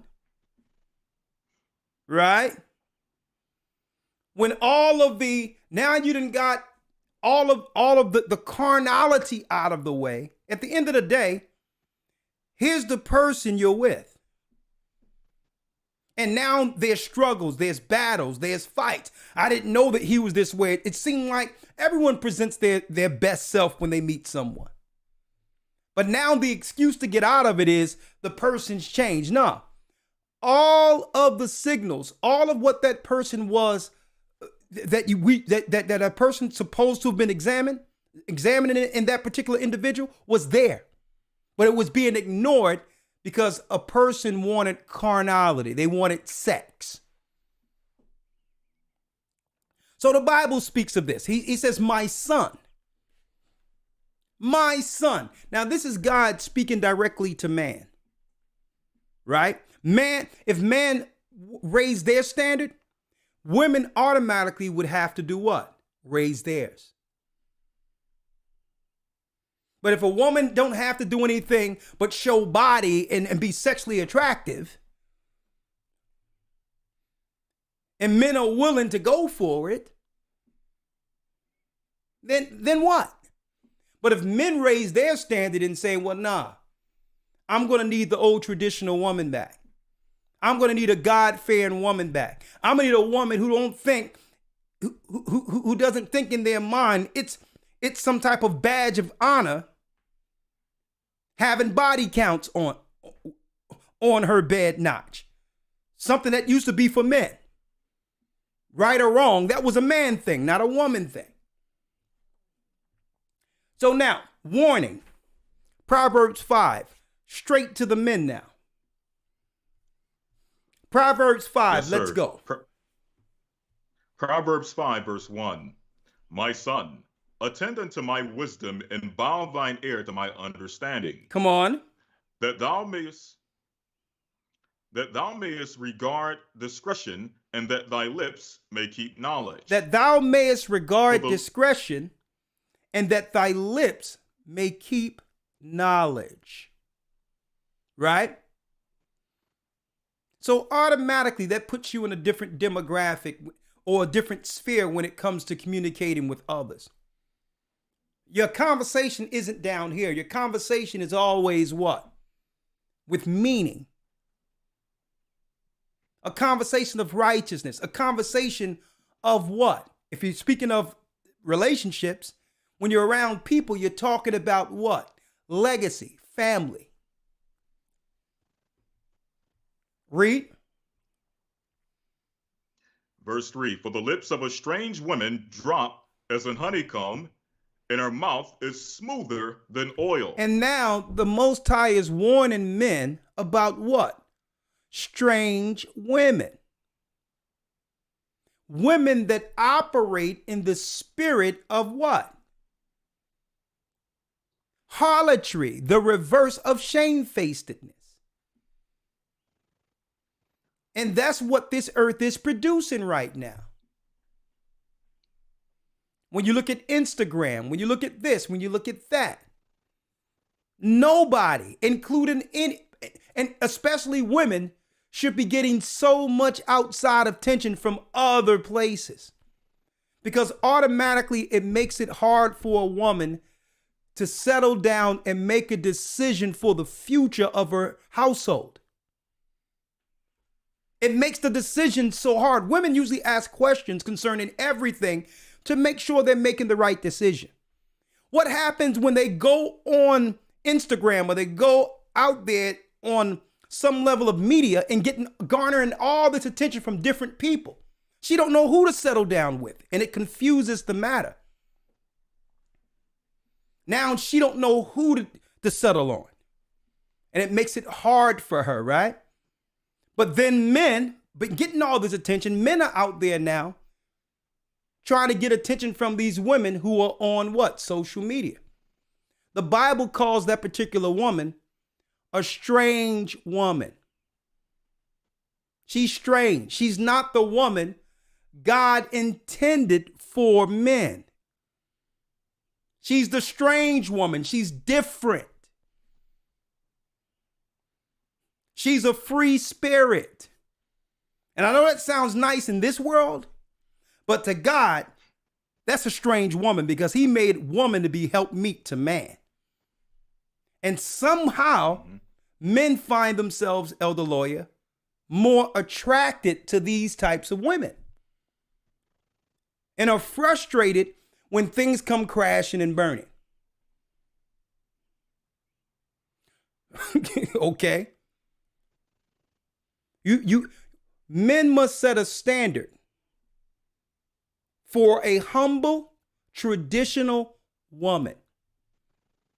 And I know a lot of guys, when I speak to them, I'm going to have my meetings on Thursdays and all that, and we're going to talk about it one-on-one with the men.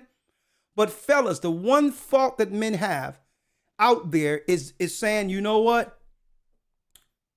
I'm sexually attracted. I need to scratch that itch. You know what I mean? With the physicality thing. Right. And what we're going to show, brothers, is that, brothers, what y'all don't understand, it tell you in the book of Reuben that women think about physical attraction with men more than men think about physical attraction with women. They lied when they told people men think about it more. That's a lie.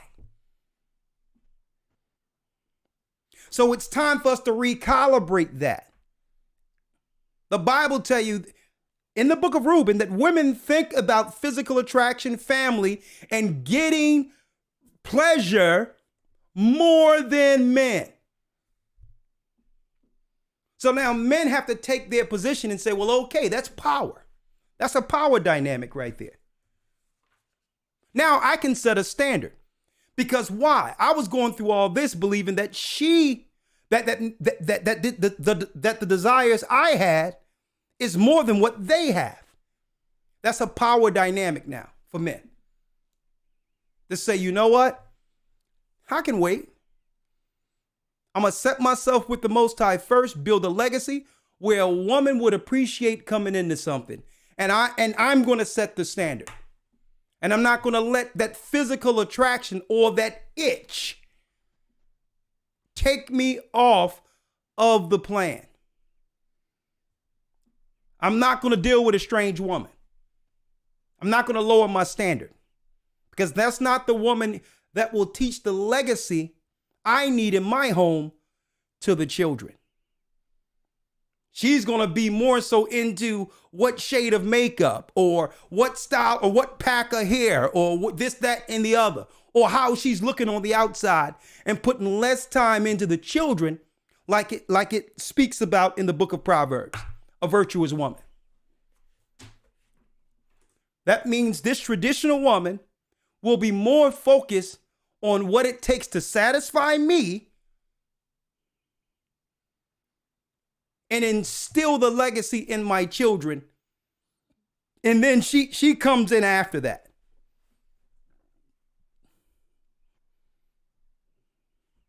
That's how it used to be. And you know what? Women didn't feel deprived being that way. They were proud to be that way. Finish reading, Elder Lawya. Yes, sir. Verse 3. Hold up. For the lips I of a said strange- something, Elder Lawya. I said that women are overcome with the physical need than men. Let's read that in the book of Reuben real quick. Let's get that out of the book of Reuben. I asked you to get that earlier, right? Yes, sir. Let's grab that. This is the Testament of Reuben, chapter 5, starting at verse 1. It says here, for evil are women. Another thing. I hear someone says that we want the traditional man. See, and this is why it's circular where it goes nowhere. Right. Because I'm breaking down what a traditional man should be. He should stay away from the strange woman. He should raise his value. He should set a standard with the Most High first. I already discussed that. See, but I think every man, the way we should be listening, women should be listening to what the Most High is saying to you as a woman. And the man should be listening to what the Most High is saying to him as a man. This is how we listen to the Bible for correction instead of blaming. See? Automatically a defense mechanism go in where now it's blame on either side and either of us go nowhere. A woman should be listening to what the Most High requires for her to be a good woman. And a man should be listening to what the Most High is saying is required by him to be a good man. And both will benefit. Okay? Let's read it real quick in the book of Reuben. Testament of Reuben, chapter 5, verse number 1, where it says, evil are women, my children, and since they have no power or strength over man, they use wiles by outward attractions that they may draw him to themselves. So it's talking about the spirit of a strange woman. Because they don't have the physical force to take a man, a woman lures a man through outward appearance, through how she push up her breast or sticks out her body and all that. They know exactly what they're doing before they come out the home. They know exactly what to put on and what to do to garner carnal attention from a man. And that's what it's saying in the book of Reuben. Because they don't got the physical force to force a man they like to like them, they'll put on something to see if they can get that particular man to look. Read on. Verse 2. In whom they cannot bewitch by outward attractions, him they overcome by craft. And the craft, the craft is usually the makeup. Men, it takes a more simpler scenario for men to garner attraction from women. They don't have to do all these things. They have to have good grooming and good hygiene. But on top of that, if they have something to do for themselves, which means they are building enough resources to bring in a family. Usually that in of itself is enough, where a man don't have to do all the things to get a woman compared to all the things a woman have to do to entice a man. Men are more simpler. Finish reading. Verse 3, for moreover concerning them, the angel of the Lord told me and taught me that women are overcome by the spirit of fornication more than men. Read that again. And in their, moreover concerning them, the angel of the Lord told me and taught me that women are overcome by the spirit of fornication more than men. Women are overcome with the spirit of fornication more than men. They think of relations more than men. It's confirmed through scripture. To show you that they're more inclined on that as far as the physical side of things, check out what they put on. It's to entice someone physically. See? It was in their mind when they put it on. Is that a fault of theirs? No, that's just her using what she has to attract someone. But in order for her to do that, the thought of physical attraction and interaction had to come to mind. So if men understand that, that's a power dynamic. It's not as if she's giving you something that you're not going to be given. It's reciprocal. So now we can't make decisions strictly off of the flesh. Standards must be there. The flesh comes in way down the line. I have to make sure that this is the woman that will fit the virtuous woman 30 years from now, 40 years from now, when the physical attraction, it's just a thing. It's just marital duties at this point. I have to see something greater than her than what she has on today. Elder, look, go back to where you were in Proverbs 5. Yes, sir. Proverbs 5. Now, verse number now guys 4. can make the error to end up getting with these women strictly with the physical attraction, with them enticing you. But guess what? You're going to pay dearly for that. The scriptures tell you, you're going to pay one way or the other. And because you didn't choose right, when she's done with you, she's going to put on a new get up, and she'll be working for somebody else. Because you didn't choose right. She's going to get what she can out of this scenario, and she's going to already be moving on to someone else, and she's going to entice that guy the same way she enticed you. It's just the way of the business now. That's what's going on in the earth today. Finish reading what you got in Proverbs, Elder. Proverbs 5, verse number 3. For the lips of a strange woman drop as a honeycomb, and her mouth is smoother than oil. She'll say all the things you want to hear. But what you didn't do, brother, was look into her background. Mm-hmm. And it's the same thing a woman should do. A woman should look into the dynamics of a man's family. What was up in the home that could come up later, some type of dysfunction that can disrupt their relationship later. She should understand the dynamics of the man that she's going to build a legacy for, whether or not there's something there that's going to destroy the legacy or the future of that family.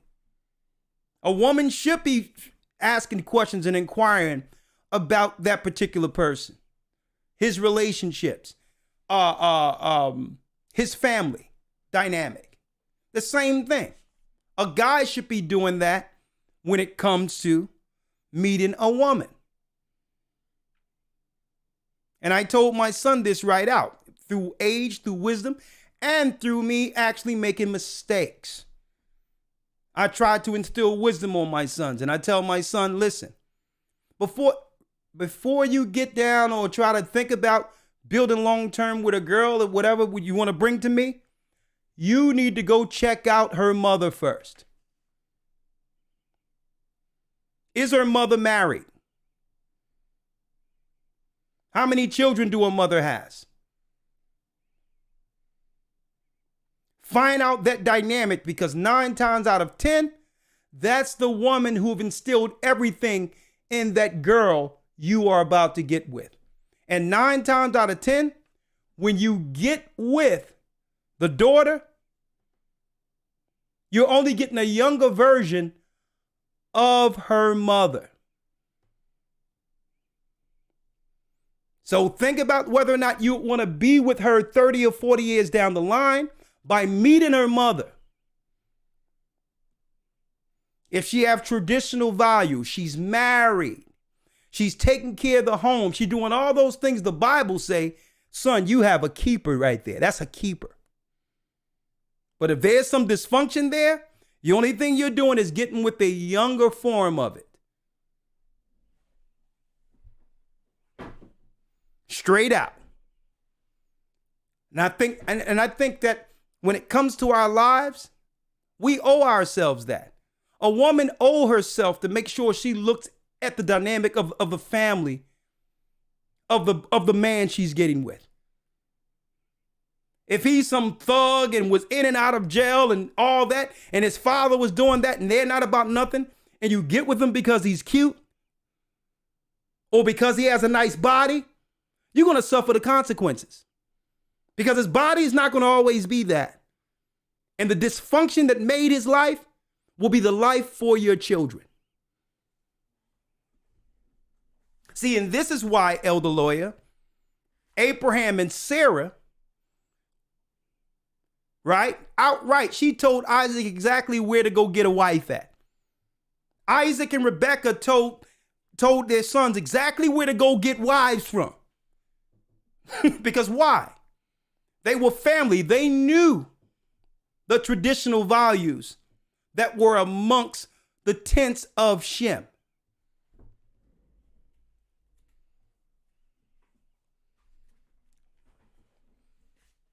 So I told my son, listen, don't come to me with all this mess crying on my shoulder and all this stuff. You're supposed to talk beforehand before choosing a person. Because the signals, the signs are there. Meet the mother. Okay? Because why? Me growing up as a young man, guess who I wanted to be? I wanted to be my father. Negative or positive, whatever it was, he was the man. He was my role model. I wanted to be him. And every young girl growing up with a mother, no matter what the dynamic, admires their mother and try to mimic themselves after her. So a young man with wisdom, he's not going to be looking at with his flesh. It's good to say, well, okay, she's attractive and all that. And sometimes those urges are going to be there. But at the end of the day, use the wisdom over those urges to figure out who that mother is. Because you're only getting with a younger version of her. Okay? All right, finish reading, Elder Lawya. Yes, sir. Verse number 4. But her end is bitter as wormwood. It says her end, now at first she's all attractive. But her end is bitter than wormwood. You will be like, what? How could I have overlooked this? Yeah, you know why? Because you've seen how her top was pressed up and how her body was shaped. That's how. There was very little conversation. Everything was about you getting with her carnally. That's why. Finish reading. But her end is bitter as wormwood, sharp as a two-edged sword. Her feet go down to death. Her steps take hold on hell, lest thou shouldest ponder the path of life. Her ways are movable, that thou canst not know them. It says her ways. Hear me now. Her ways are movable. Read. That thou canst not know them. That thou canst not know them. Let me tell you, you cannot control or try to tell this woman what to do. She was in control from the get-go. She had you at go. When she put on what she put on, and your nose was wide open following her. And that's what happens. Men get with the woman only following her physicality, not realizing you done yielded all of your power to her. Why? Because you didn't set a standard for her to get with you. You allow her to dress a certain type of way and act a certain type of way just so that you can lay down with her. Well, guess what? The power dynamic is what? She has all the power. Because you didn't require anything from her. Not to say that a man can't clean up a woman like this. But you must set the standard and say, well, listen, that doesn't work. What you have on don't work. What your hair look like doesn't work. What your way don't work. None of it works. If you want to be with me, this is what it's going to be. Here's the clothes I want you to wear. This is how I want you to look. My God requires standards from me, and I require standards from you. See, now that bad girl can repent. because that's a power dynamic she never had. She used her body her whole life to get through and get what she wanted from men. She never had a man come to her and set a standard for her. Fellas, I hope y'all listening, you young men out there. I'm going to help you out. I'm giving you wisdom beyond your age. And if you're willing to stick with it, you will choose for the better of you and the future of your children.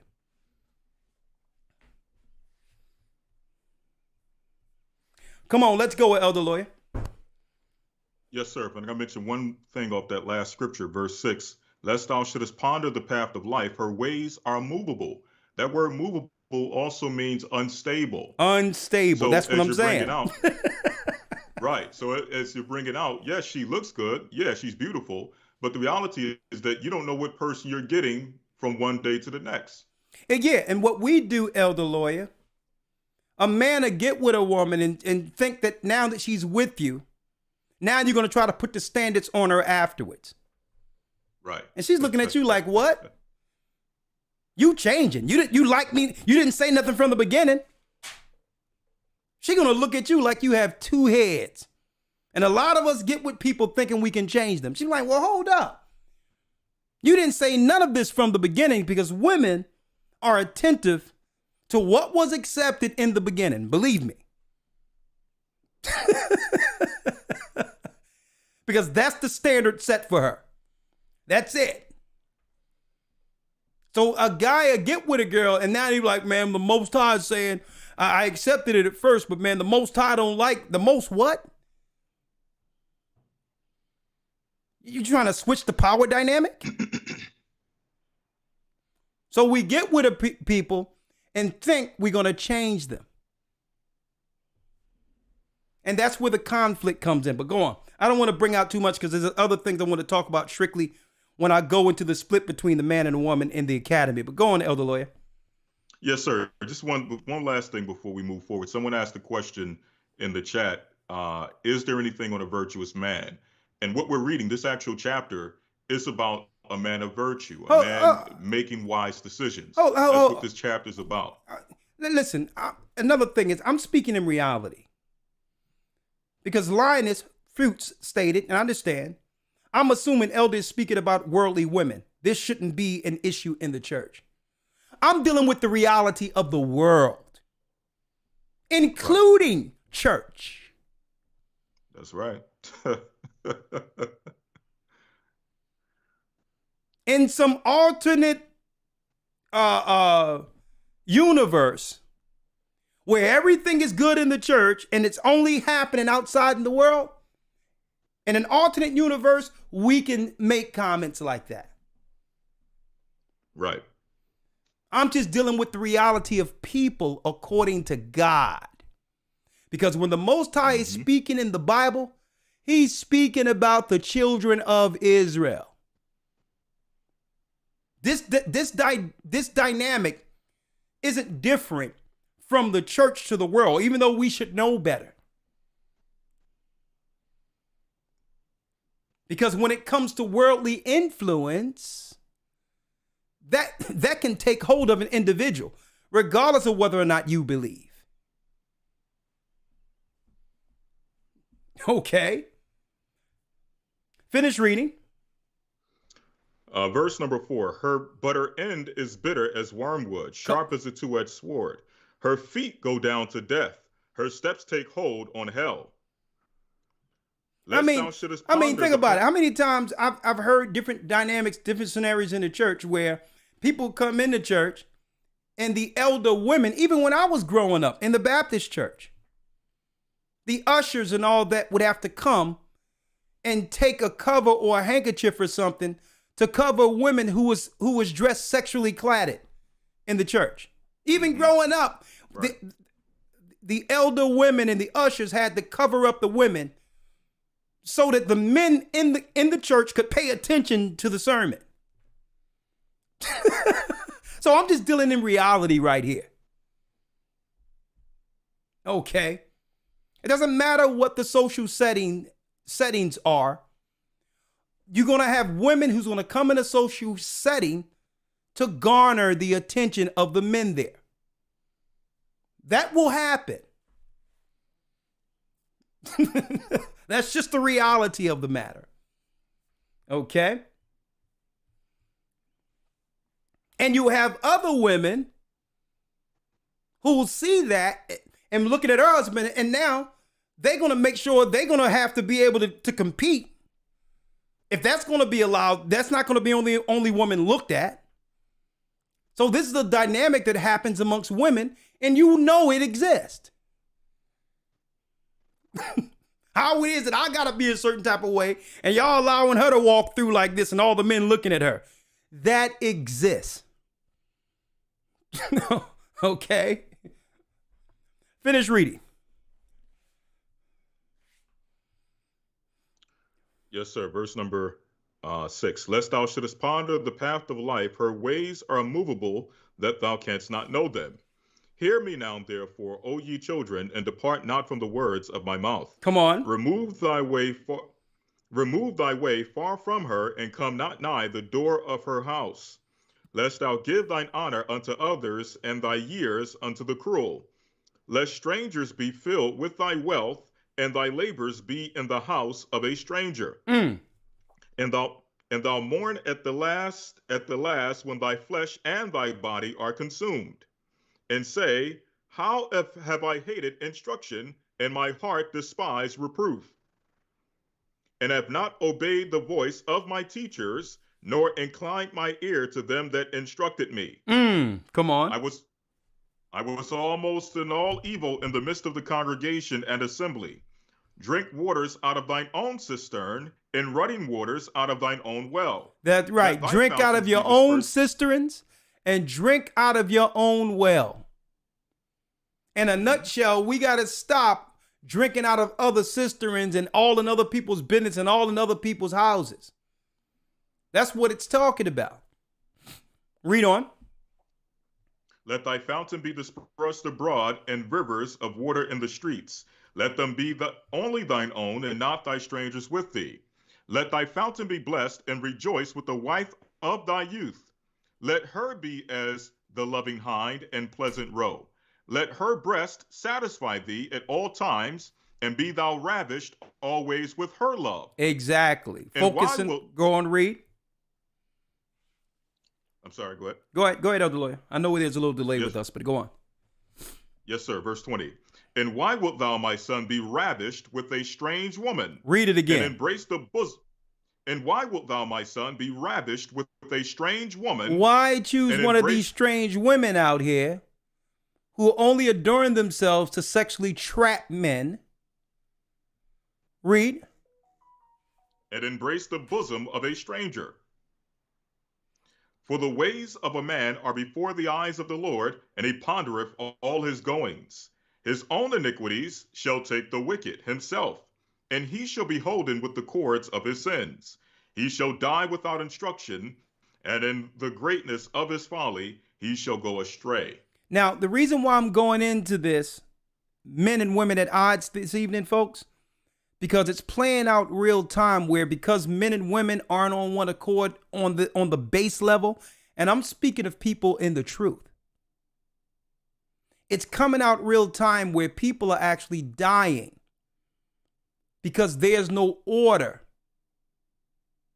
when it comes to who is the decision maker and who will make the decisions under certain circumstances. Because really, relationships now have been created as a cohabitation where two people put finances together to pay bills with no true leader at the helm.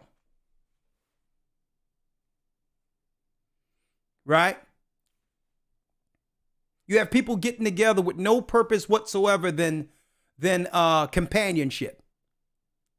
And the example I can make is you have people now who are making decisions to get this stuff. Husband against the wife, wife against the husband. And we're seeing this dynamic of even so-called believers because they haven't discussed things together. One decided to get the stuff and now they're no longer with us. I've seen it where a woman tried to tell her husband, please, God don't want us to do it. He go ahead and get the stuff. 3 days later, he's in his bed, Gone. Now, if you are equally yoked and on one accord, these things must be discussed before anyone gets sick or before anyone go to the hospital. Will we allow our relationship to be impacted by the healthcare system? Will we take the test if one of us go to the hospital? Will we allow each other to be separated if we have to go to the hospital? Because we're not on one accord on the lowest levels in a relationship, when it comes to life or death, we will be at a divide as a family. When really, and I was speaking to the elders yesterday in the meeting yesterday, everything used to be discussed amongst our traditional families, our great-grands and all that. I used to wonder why my great-grandmother and great-grandfather, they're still fairly young, and they've already paid for the plot that they were going to be buried at. They've discussed everything. Dying in the house, having separate rooms at a certain age, everything. That's how plugged in. They didn't have a lot of money compared to how we're living now, but they had something we didn't have. We don't have. Togetherness. And the dynamic of how they was going to bring life into this world and how they would leave this world was discussed because why? They were equally yoked. They were equally yoked. And so what I'm hearing in the dynamics of what's going on in the midst of this pandemic, folks, is that husbands and wives and people who are together, they're not really together. Because when it comes to a life or death situations, they're making two totally separate decisions without respecting the other. That's showing a divide. Family has been divided. So it's upon us to be what? Not at odds at each other and discuss everything. What happens if you go to the hospital, babe? I already made it clear. No test, no nothing, no reason to be able to separate me from her or vice versa. No way. Am I going to let the hospitals and doctors decide the end for my family? But we're living in a world where men and women are at odds at each other. And it's a system that was created for such a time like now. Where because we cannot come together and discuss things, you have one making decision strictly off of livelihood, who give more respect to their union, the union you have in a contract with your job than your husband or wife. You got more respect for that union than each other. There's something gravely wrong there. Elder Lawya, last scripture, and then I can bring in Elder Gabar. I don't know if Gabar, if you have something to say in particular, text and let me know. Let's go to 2 Corinthians 6 and 14.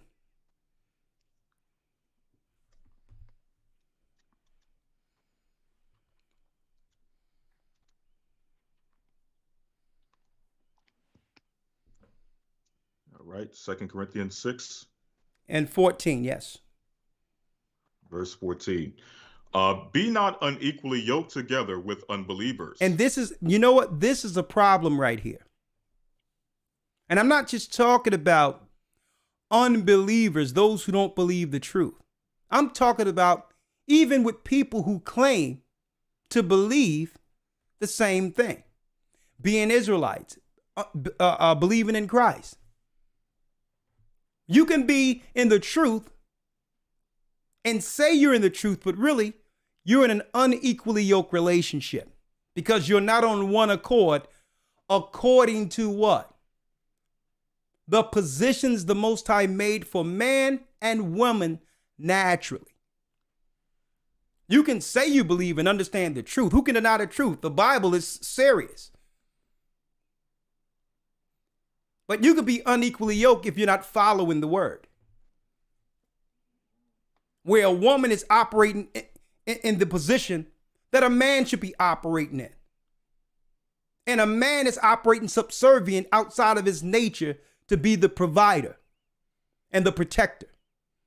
That's an unequally yoked. These are unequally yoked people. So now when a decision needs to be made, you have an individual making a decision for what they feel is right for them as individuals. The Most High didn't intend no world like that for man and woman. Well, I'm doing this to keep my job. I'm doing this. You're not an individual. The Bible will tell you that when a man and woman come together, they're one flesh. So you're not making no decision strictly for your job. So the power dynamic have been shifted where the government or your boss has more power over your home than who? The husband. If the dynamic in this case is a woman making a decision strictly off of a livelihood over the decisions of her husband. The Bible says one cannot be unequally yoked with unbeliever. Either you're going to believe in the Most High or you're not. And if you're going to believe in the Most High, you're going to respect what? The power structure, the order that was established since the beginning. Man, women, child. That's the order on earth. And it's upon what? A man to choose a woman who's willing to operate as a helpmeet and operate in her nature that God intended. It's up to a woman to choose a man who has that power dynamic that she would respect when it comes to the final decisions.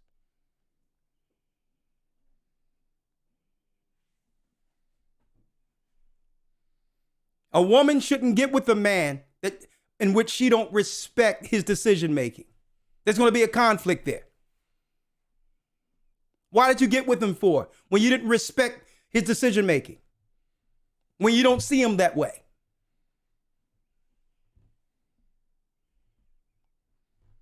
See? A man. Why would you get with a woman who didn't show a nature that she could submit to you?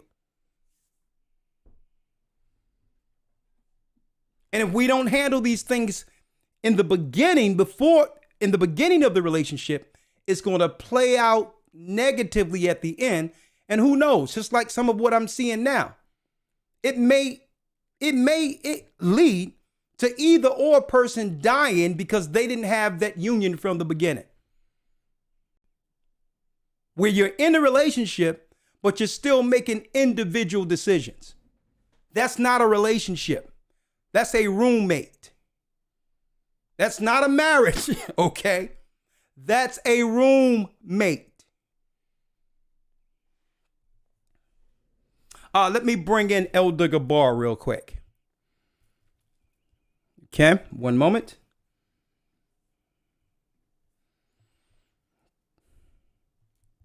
Hold on. I'm going to bring you right in, okay? I'm going to bring you right back, Elder Lawya. Yes, sir. All right.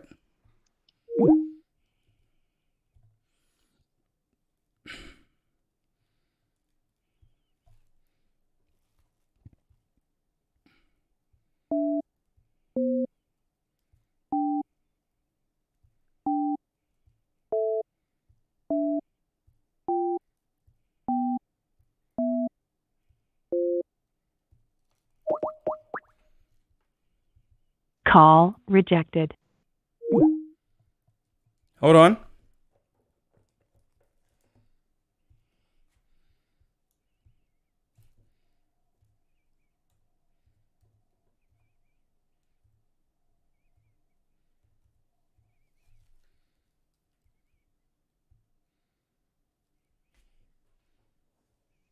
Blog Talk Radio. Welcome to Blog Talk Radio. Please hold and you will be able to listen to the show. Okay, I'm live. Okay, I'm live on Blog Talk, but I'm going to bring in the elders real quick. If you would like to chime in, men and women at odds. Elder, can you hear me?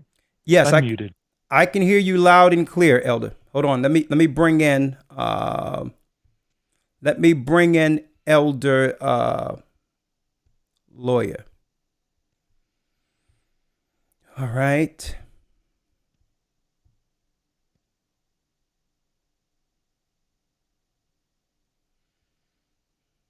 Okay, that's Elder Lawya as well as Elder Gabar.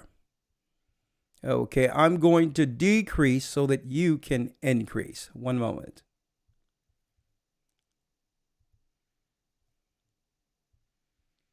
All right, I'll put myself over here. Yes. All right, great. Okay, we have both elders in the house. Elder Gabar as well as Elder Lawya. Gabar, the floor is yours. I wanted to ask you a question to see if this is something.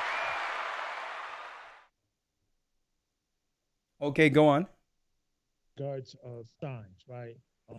Do me a favor. I think you have to cut up your microphone. 1, 2, mic Hold check. on, hold on. Say something. Check 1, 2, 3, mic check. Yeah, turn up your microphone, your volume on one, whichever one your mic is on.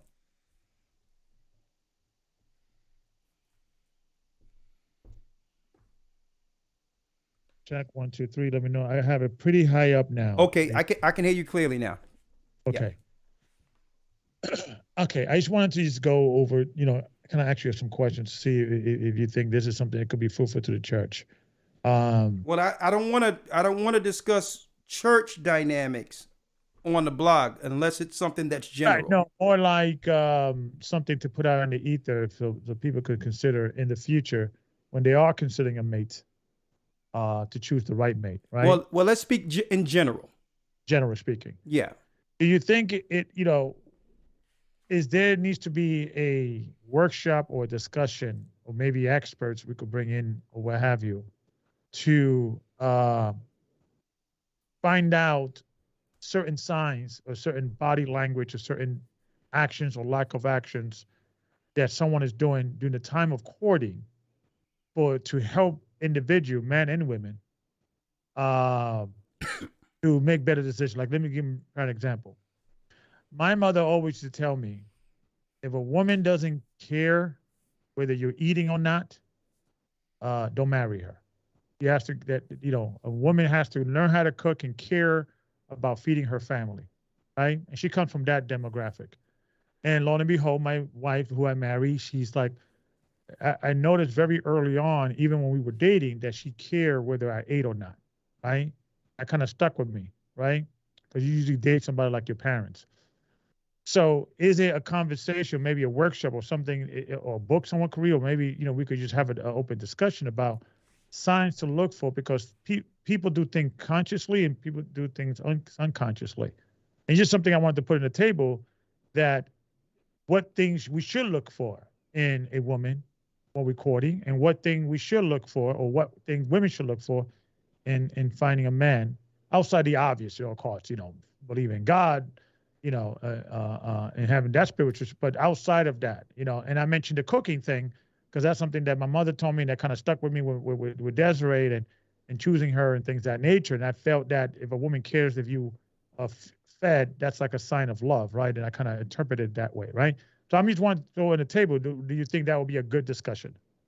Well, I think that when it comes to, don't forget, when you're dealing with a bishopric, the scriptures tell you a bishopric is operating in the position of father over church, right? Yeah. But here it is. At the end of the day, right? At the end of the day, the only thing we can do is put the tools and the structure in place for people to make the right decisions. I've seen brothers and sisters make the right decisions and everything work. But the majority of times where I see where something went wrong is where the red flags were apparently there, and it was told in council, this is not a good idea. But at the end of the day, those individuals have to go with the counsel of their own heart. Right. And that's just the dynamic. We're not a thing in which we can really control what people do individually. The signs be there and they're told, and they still do the same. They go for it through with it for the carnal aspect of it. And it usually ends like we know it's going to. Now, that's the church aspect. Now, what I said in general earlier was this. It's the individual's responsibility to do the background that's needed to make a lifelong decision. And the mistake we make as a people more so than anything, and I don't know if it's like this in DR, but it's more so like this in our communities. We make too many decisions strictly off of the sexual component as a people. It's like we're led sexually first and then try to put everything in place later.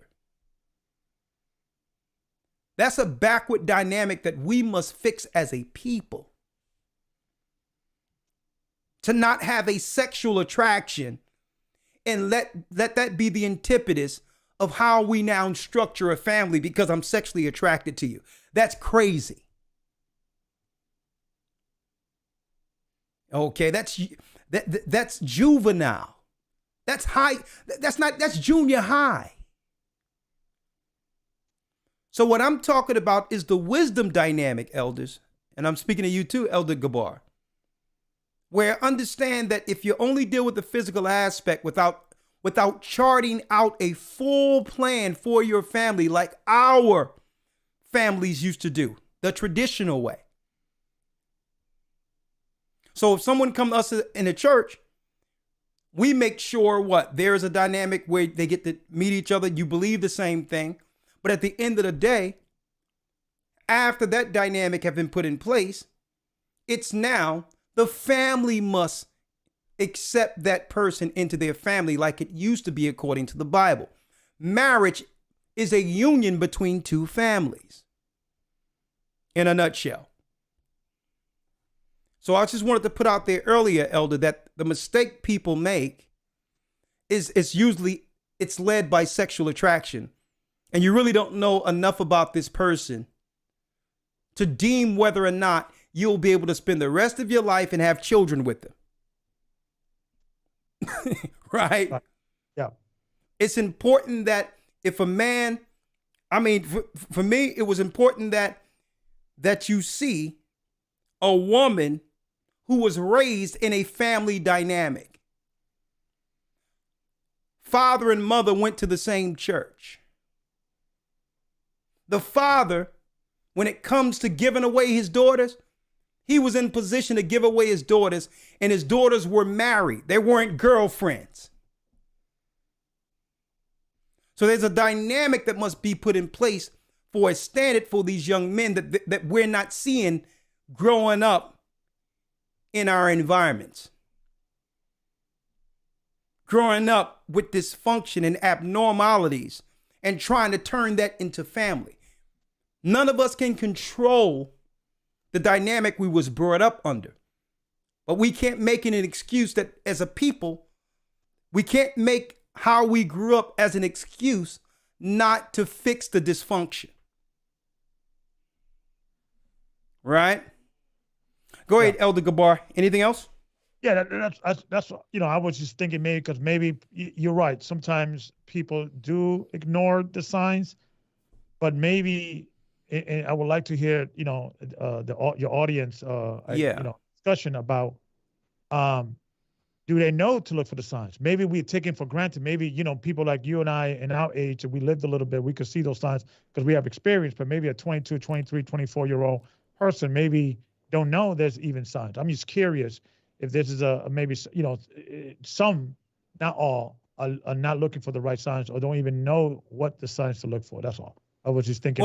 I just think the Most High that we have set, we've set a sort of community separate from everything else with the church, where our young brothers and sisters growing up in the church, they have more viable, righteous choices.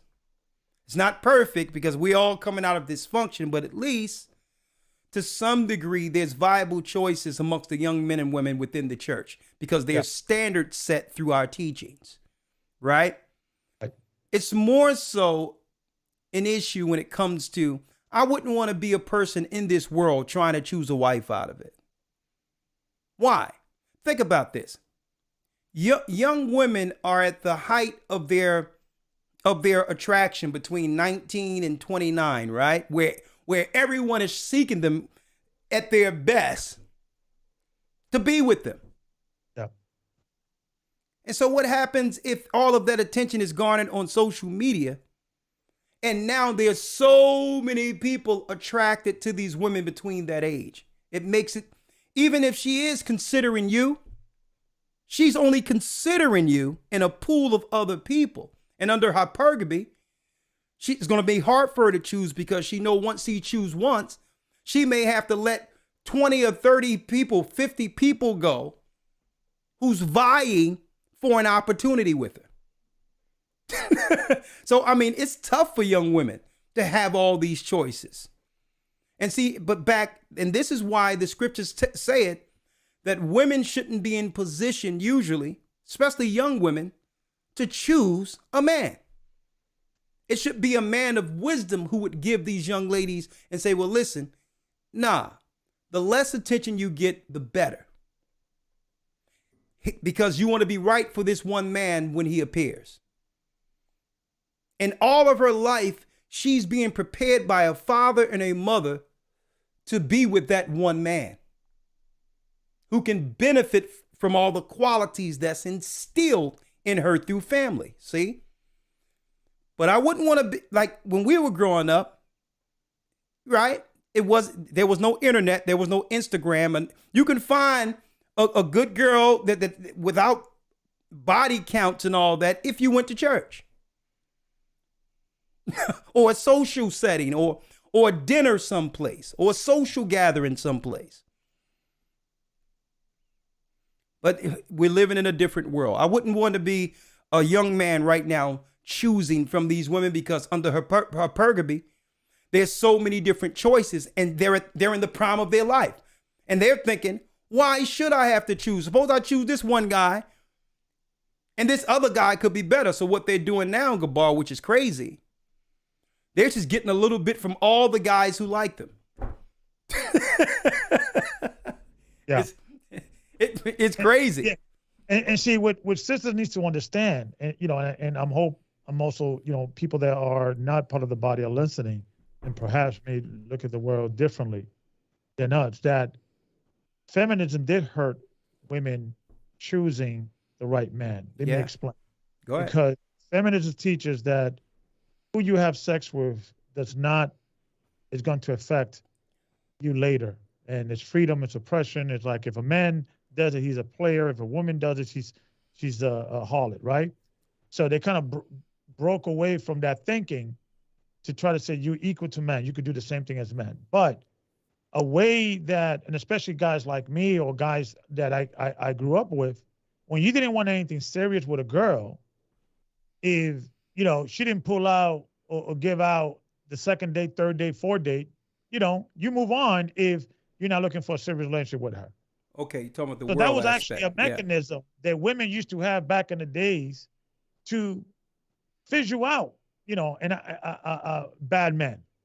But I think feminism has tricked women to say, no, have sex with anybody you want.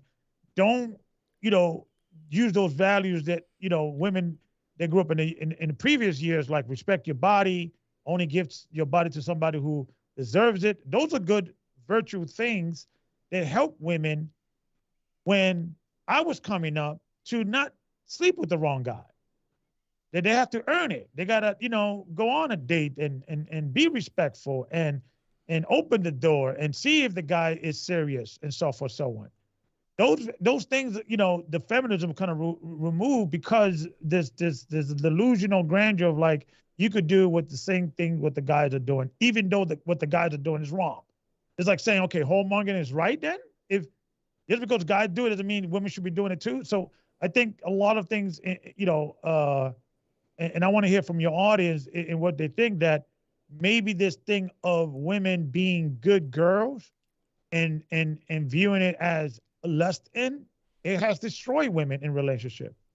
The good girls are the one that usually get married. There's nothing, nature doesn't change. Women, people do, right? That's true. It's just nature. If you're someone who is reserved and a guy who is not looking for a wife is not going to be attracted to you, and that's a good thing. So yeah, so I think feminism kind of messed up women in a way that they are just simply saying, I'm going to date the bad boy because some liberation thing. But nature has told you the bad boy is not the guy that usually get married and settle down. So I think it's just, yeah. And I think a lot of it is just culture. I think it's just a lot of it culture. I could go all night about this, but absolutely. I think, we're preaching to the choir, but I think I'm hoping we could, and we almost at Elder, you're almost at 100,000. So make sure you guys subscribe. You're at 99.1%, or 99.1 thousand people. So I don't know what that means. Maybe 900. Oh yeah, do me a favor. If you haven't subscribed to the channel, hit the subscribe and the bell, because we're trying to get to 100,000. Right, we're almost. One thing I wanted to say about that, Gabar. Yeah. Feminism has ruined relationships. It has ruined women and their opportunity to be happy down the line more so than anyone else. Right. Feminism have totally destroyed that. And the instance that I can make an example about is that women growing up traditionally understood the value of themselves in the prime of their lives between 19 and 29.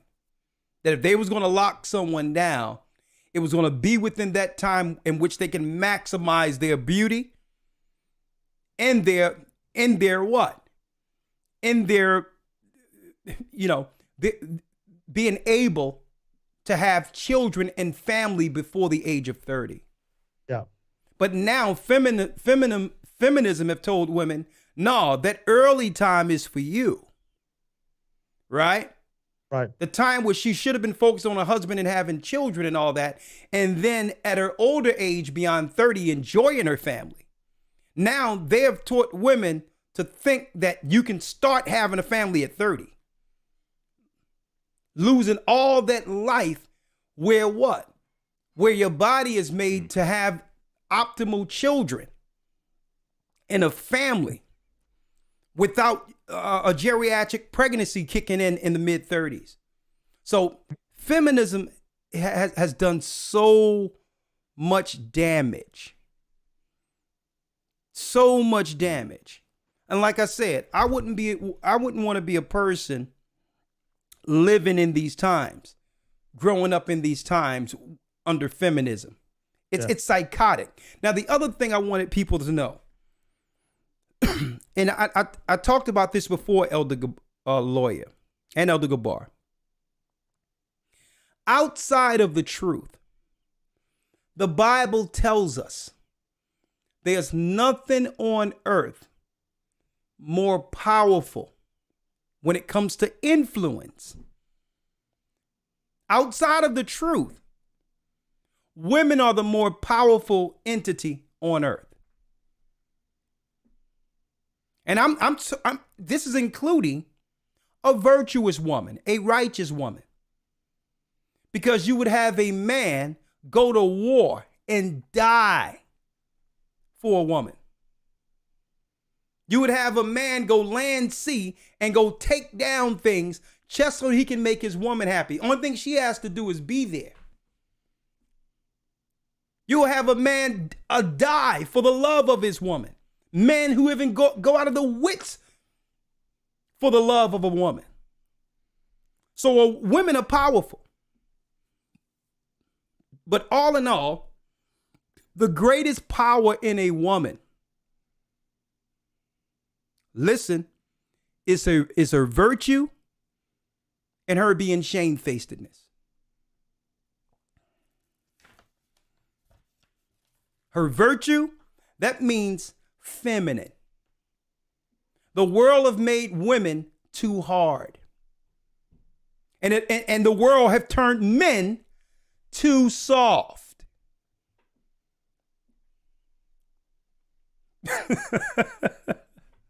One thing I wrote this down. Hold on. I didn't want to forget this piece of it.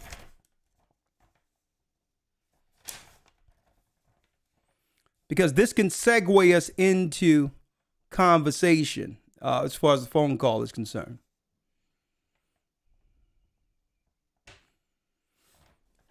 Now, one thing, women know how to submit. Usually, and I wrote this down where it says, and submission isn't a bad thing.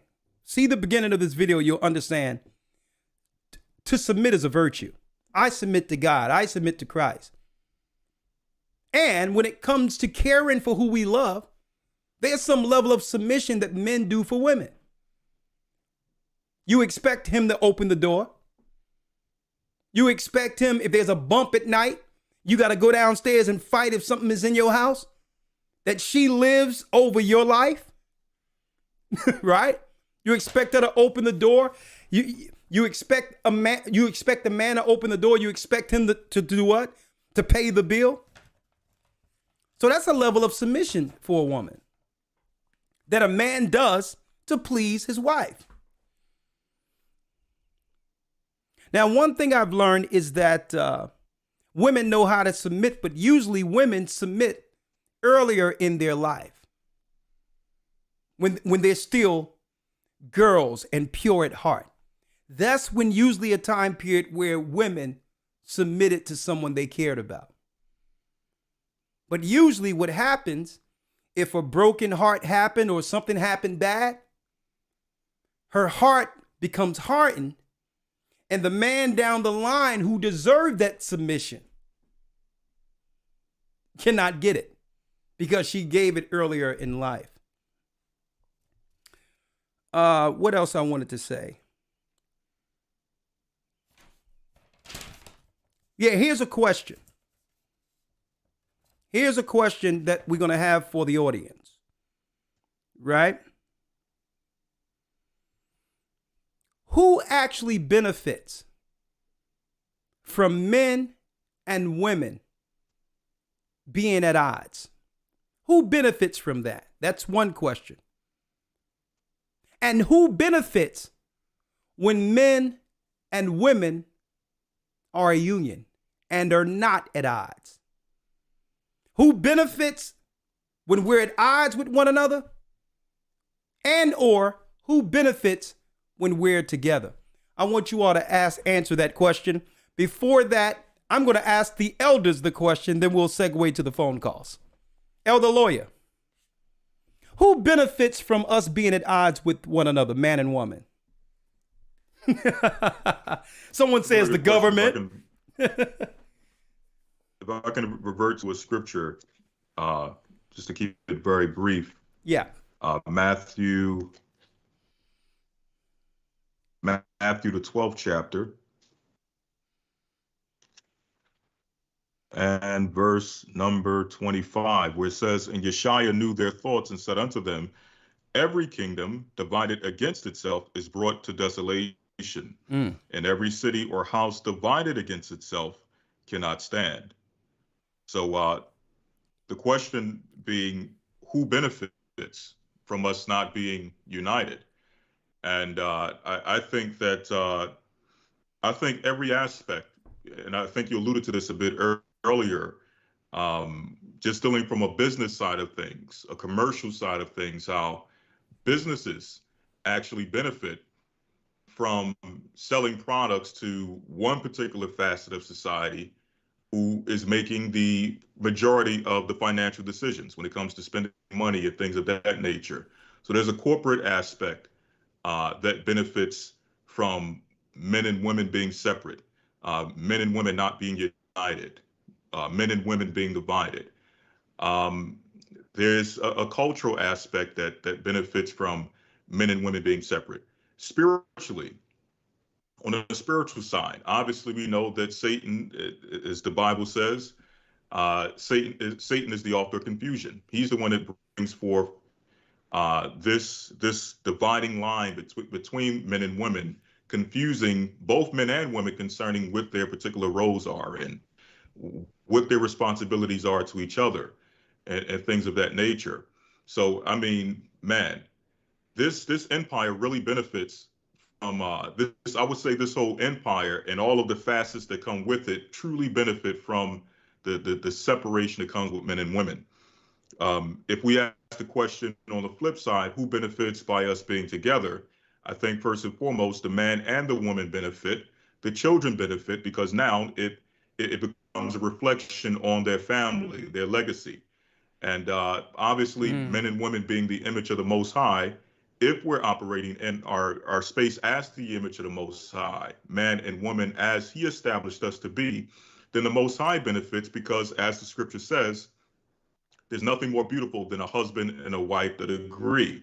And that if a husband and wife do agree and they operate in union, through that union, they actually exhibit the image of the Most High. So on the spiritual side, the spiritual family in heaven, they benefit from their image being portrayed in the earth when men and women operate together. But I'll leave it there. Hold up, gotta put a clap on that one, young man. All right. Now, when someone said government, and I wanted to actually, I actually wanted to dovetail and move off of that and use that as an example, as a platform, actually, right? I need y'all to think about this. 73% of all financial decisions are made by women. You think the government doesn't know that? Now, the reason why the government and the economy benefits from us being at odds at each other, because instead of having one place to stay where a husband and wife build a legacy for their children, well, if you split, there's 2 separate rents or mortgages being paid. So where's that money coming from? It's going right back into the world, the economy, and who's suffering? The future of your legacy, your children. Because now he has a mortgage and rent, you have a mortgage or rent. And the children are suffering with both of you being apart economically also, because that money being made is supposed to be for their future. And don't let child support come into play. Where now either or both are paying some level of child support. So now there is no money because you're dealing with separate houses. 75% of the financial decision we all together was her. And now here it is. They're going to make sure the majority of money go to her because she's keeping the economy going by spending. Right? And then there's nothing left for the children. But what? Resentment. So now the children grow resenting their parents who had all of this but couldn't stay together to leave anything for them. So it becomes secular, where now the children grow up dysfunctional, like you were mentioning. And it all bears out in economics. And this is why they set up a system is so. They made sure that according to the Bible, women do all the work anyway, so men bring home the money and the woman spend it with the man's legacy in mind, not to put it all back into what? Into the system. So Satan reversed that virtuous woman and saying, well, no, all that you're doing and controlling that money is so that you can redirect that money that's for your family back to Uncle Sam, into the economy. And in order to do that, we had to put the man at odds with the woman and vice versa. Elder Gabar, who benefits? Maybe you can say something. I don't know if Elder Lawya really, he hit it out of the park. I think he covered all bases, but to give you the short answer, I think Satan, benefits from the man and the women not agreeing, and God benefits when men and women agreed. Hey, you can't get no sharper than that. Round of applause for that too. All right, let's bring the people in. And hopefully this conversation is not an overnight fix. But at least by us having the conversations, putting the scriptures out there and different aspects that's out there, the Oprah dynamic, the Kevin Samuels dynamic, whatever the case is, at the end of the day, the Most High's words stand, and that we can look at this not to blame one another, but to fix what's broken at the end of all of this, right? Not to blame one another, but to fix what's broken. All right, let me go down the line real quick. Sunshine, 340 area code. Come on, you got to bring it. Shalom. Hello, Elder. Hello. Shalom. Hi, Elder. Hi. Bless you. Hello. Oh, bless you, Elder. Oh. Okay. Oh, Elder, this topic resonates with me so deeply because that crazy feminist ideology is what I deeply believed in and held dear in practice. And this view of female equality or even superiority to men shaped my existence into a proper lie. And this erupted disagreements and confusion in my home because I was aberrant, not obnoxious, but just quietly and regularly defiant, and manifested in me through this world socialization was how right and independent and justified I was in being contrary to my husband and contrary to the word. And not only was I personally socialized into being this mess of a woman of the worldview, and ultimately reared for Satan's use and faulty purpose and his benefit, including the benefit of his chosen nation and the conspirators against us, against Israel's kingdom to come. But also I saw plenty of examples of this world of women who in droves who operate in the same way, women in my family or neighbors who threw away relationships at no fault, as they call divorces today, women who think on their happiness and use their creativity and gifts to satisfy their own lusts over their children and husbands, and women who claim they want solid relationships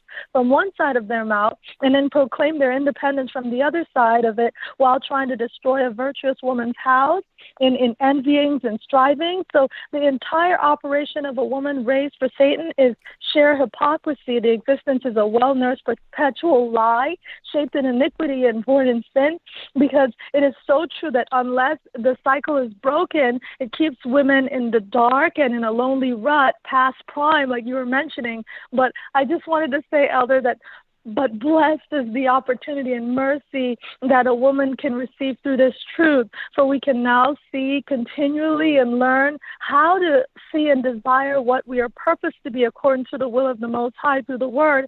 And I aspire to be that Proverbs 31 woman daily, and I teach my daughters to be this, a woman that continually considers her husband and her legacy, like Elder Lawya was talking about, and takes pleasure in this consideration of family, as well as prepare the children or, in advance from childhood, without shifting or failure for this consideration. And by grace, I'm learning that every way of my being is a reflection, like the Lawya was saying, of my husband. And if I and my daughters operate in righteousness according to the word and the way we work and dress or the way we carry ourselves, we help to build up my husband and keep the honor of the home intact, like you were mentioning. So my desire in deepest and prayer is to be a pleasure in the sight of my Father in heaven, and in doing so I would also become the benefit of this wife, mother, and daughter of Zion that I was created to be by grace from the beginning. Well, and thank you, girl. All I thank wanted you. to say. Thank you. Bless you.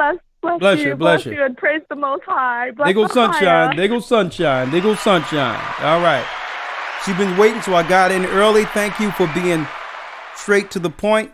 Another thing is one thing that that Kevin Samuel said that resonated when listening to some of what he has to talk about. I don't agree with everything he says, but some of the things he says that aligns with the Bible, I'm good with that.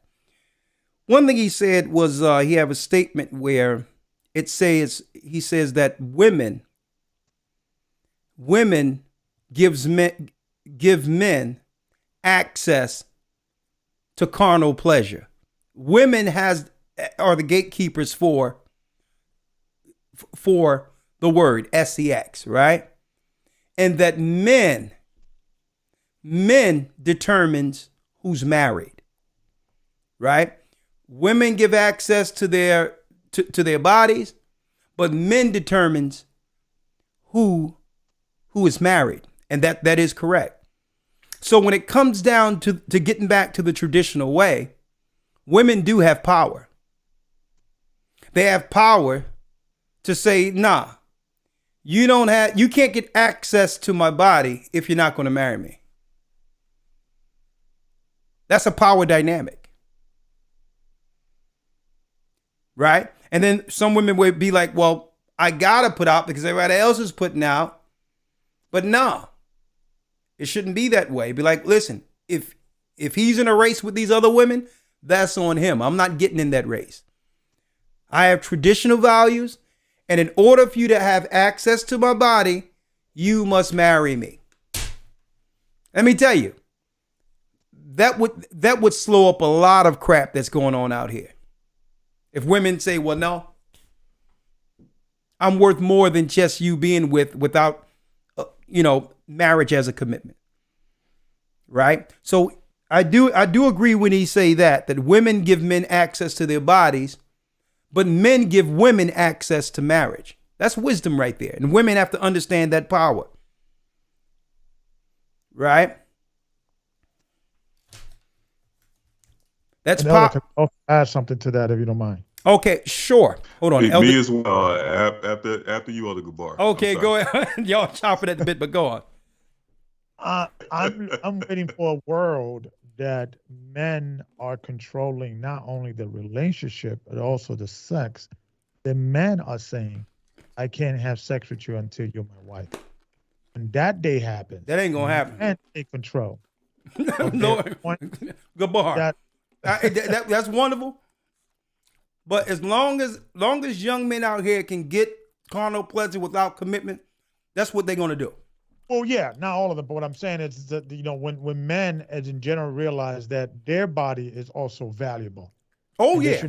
To nobody else or anybody, and start, because imagine if all men had say we're only gonna marry, we're only gonna have sex with our wives. That would literally break. It started, what would happen? Think about it. Look how simple that thing is, but look how hard, to the point that, we're almost giving up that would never happen. But I think the chosen elect, those men, whoever they are, we hope that's us. They're gonna have that power to not even that. I think would take them down, because they'll be so in tune with God and their purpose that even that would not be, and would take them down. Because we hear all the greats. David got taken down by a woman. Solomon. We hear all the story. Oh yeah. But I think God is waiting for that manifestation of that new type of man. That even that will not take him down. Look how powerful. Yeah. He will be, and look what how much he could accomplish in life if he doesn't have that as a distraction. I think I'm just thinking out loud. Yeah, I'm with you. Lawya, I'm going to let you in, but for those who came in late and wonder why I was using Kevin Samuels and others as examples, you weren't here when we set up under the monologue about influencers like Kevin Samuels, Oprah Winfrey, how they had influence based on what was going on in our community, some of what was needed on either side. At one time, Oprah was the poster child for a woman who was abused coming up and was able to overcome that and become successful as a woman. Well, there was a lot of women who seen that dynamic and it helped them overcome the abuse and things they were going through, right? So that was the power of influence, where women who once didn't have an ambassador or someone who can speak to the negatives that were going on as Black women had a spokesperson.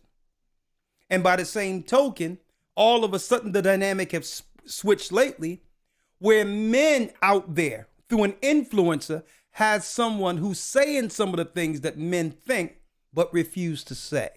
So I know you all missed that dynamic initially, so I'm just giving you up to speed to why, even though there's influencers out there, at the end, we must have a base or foundation according to the Most High.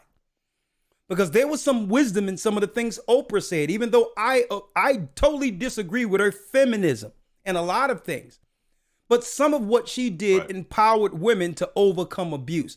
And we cannot ignore that factor that helped these women get through at some trying times in their life. So by the same token, men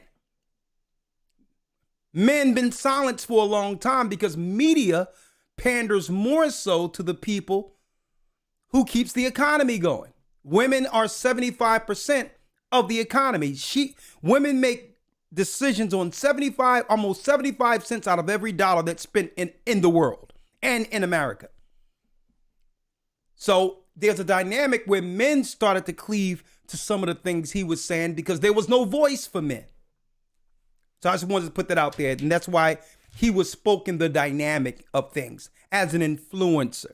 Not to say we agree in totality with either of them, but it's a talking point so that we can come to some level of resolve. But go ahead, Elder Lawyer. You had something to say. Yes, I wanted to land back exactly off of what you were stating about Kevin Samuels. I noticed, and we're going to get back to the callers, and I want to ask that please, brothers and sisters, when you call in, we're not going to make this a Kevin Samuels debate or discussion, but I just want to mention this point off of what the elder is stating.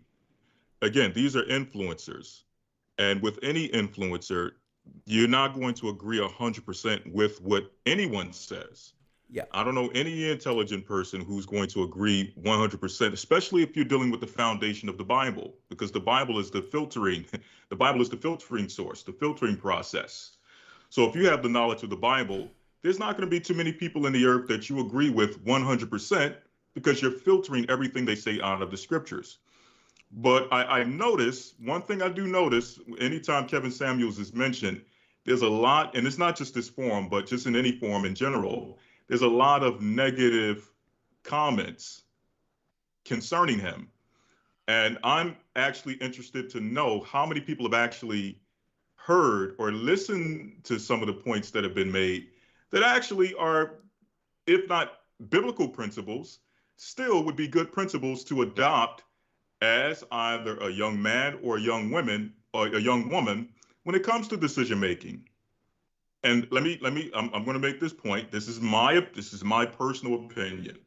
Okay. My personal opinion is this. I believe that a lot of the negative comments about Kevin Samuels, and I'm going to say specifically coming from women. Okay. This is my personal opinion. Specifically coming from women is this.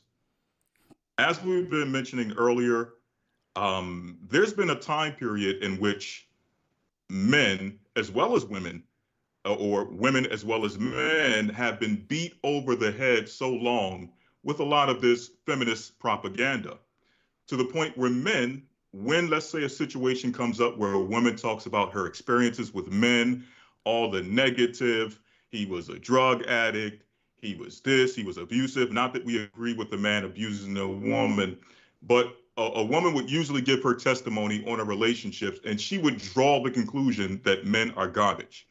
And because a lot of men were beat over the head with a lot of the feminist talking points and agenda, you would have men who would probably agree with the woman and say that, yeah, men are garbage because of what they've done to you and what they've done to other women, so on and so forth.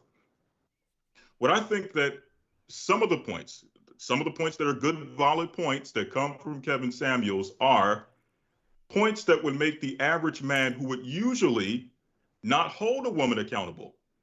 Average men who would usually go along with the feminist talking points are now sitting and asking the question, well, hold up.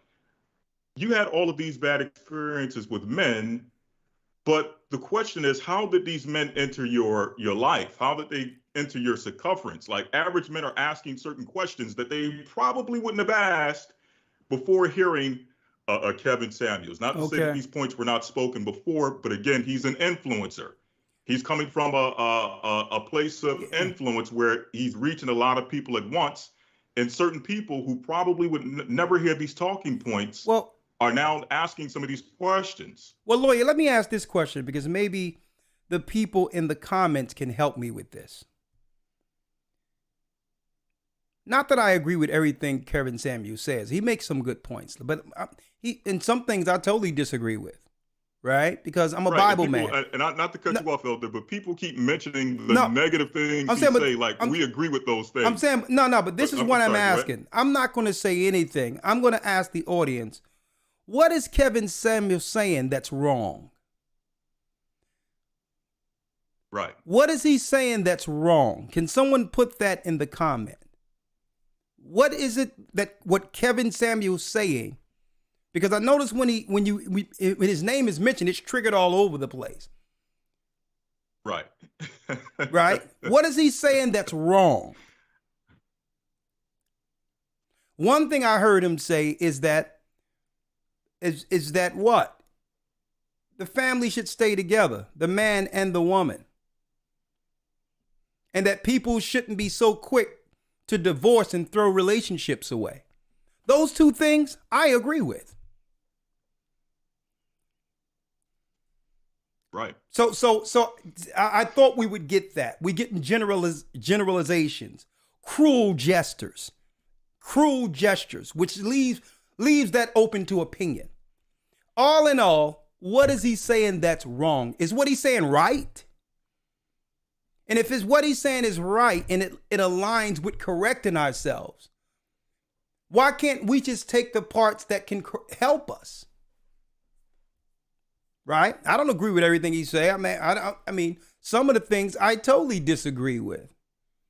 I do. And I can point to the things I disagree with.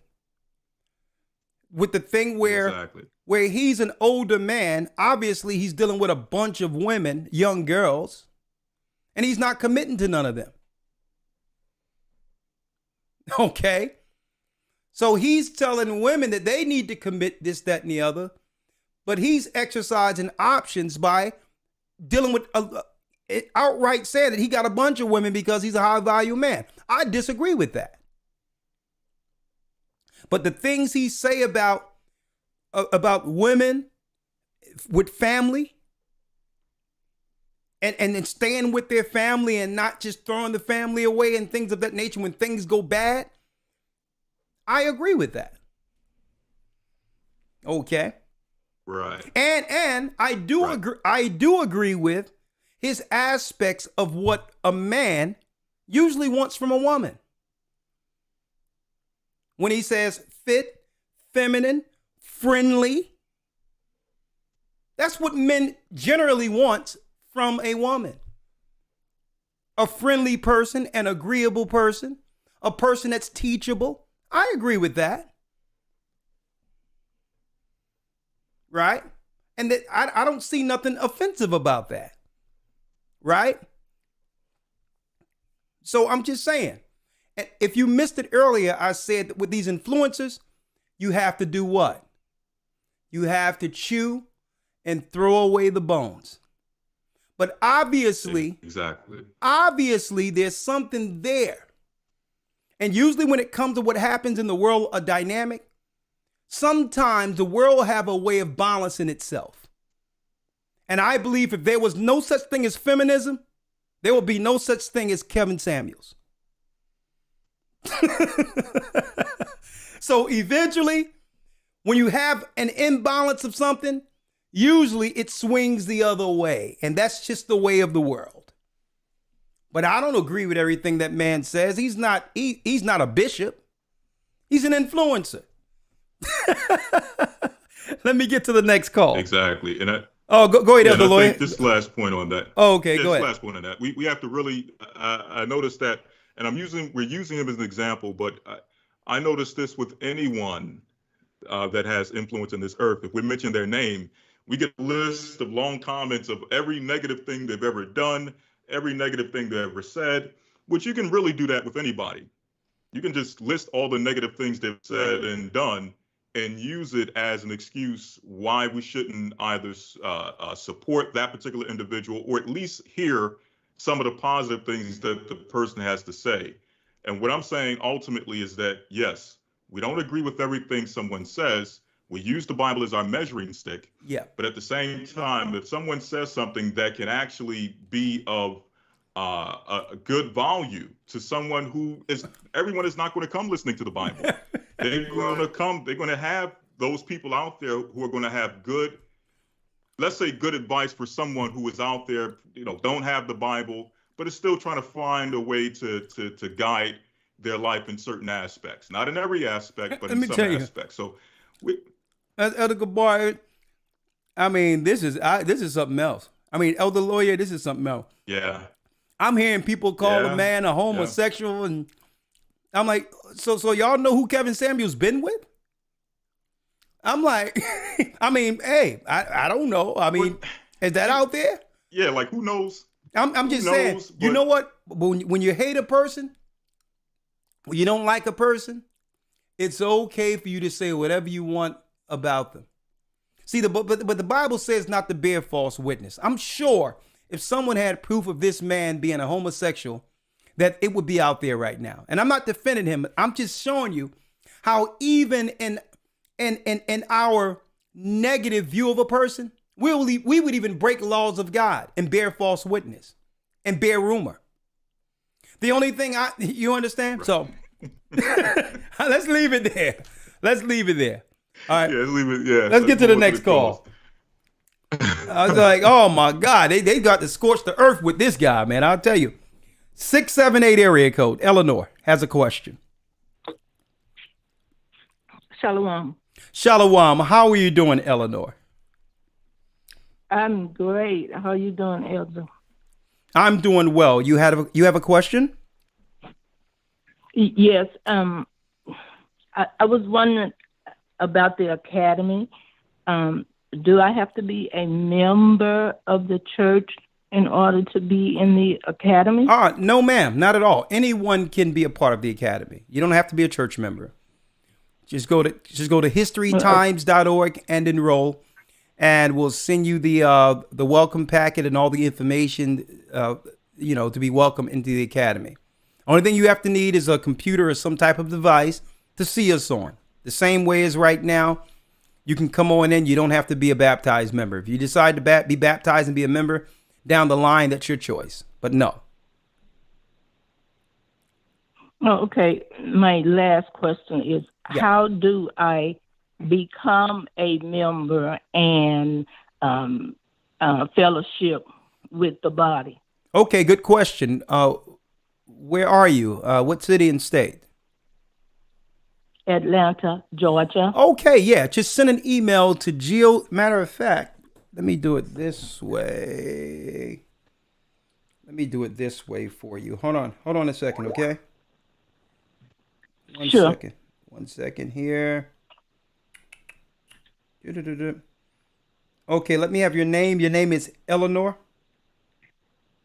Yes, sir. And you can be reached on the number we see here? Yes, sir.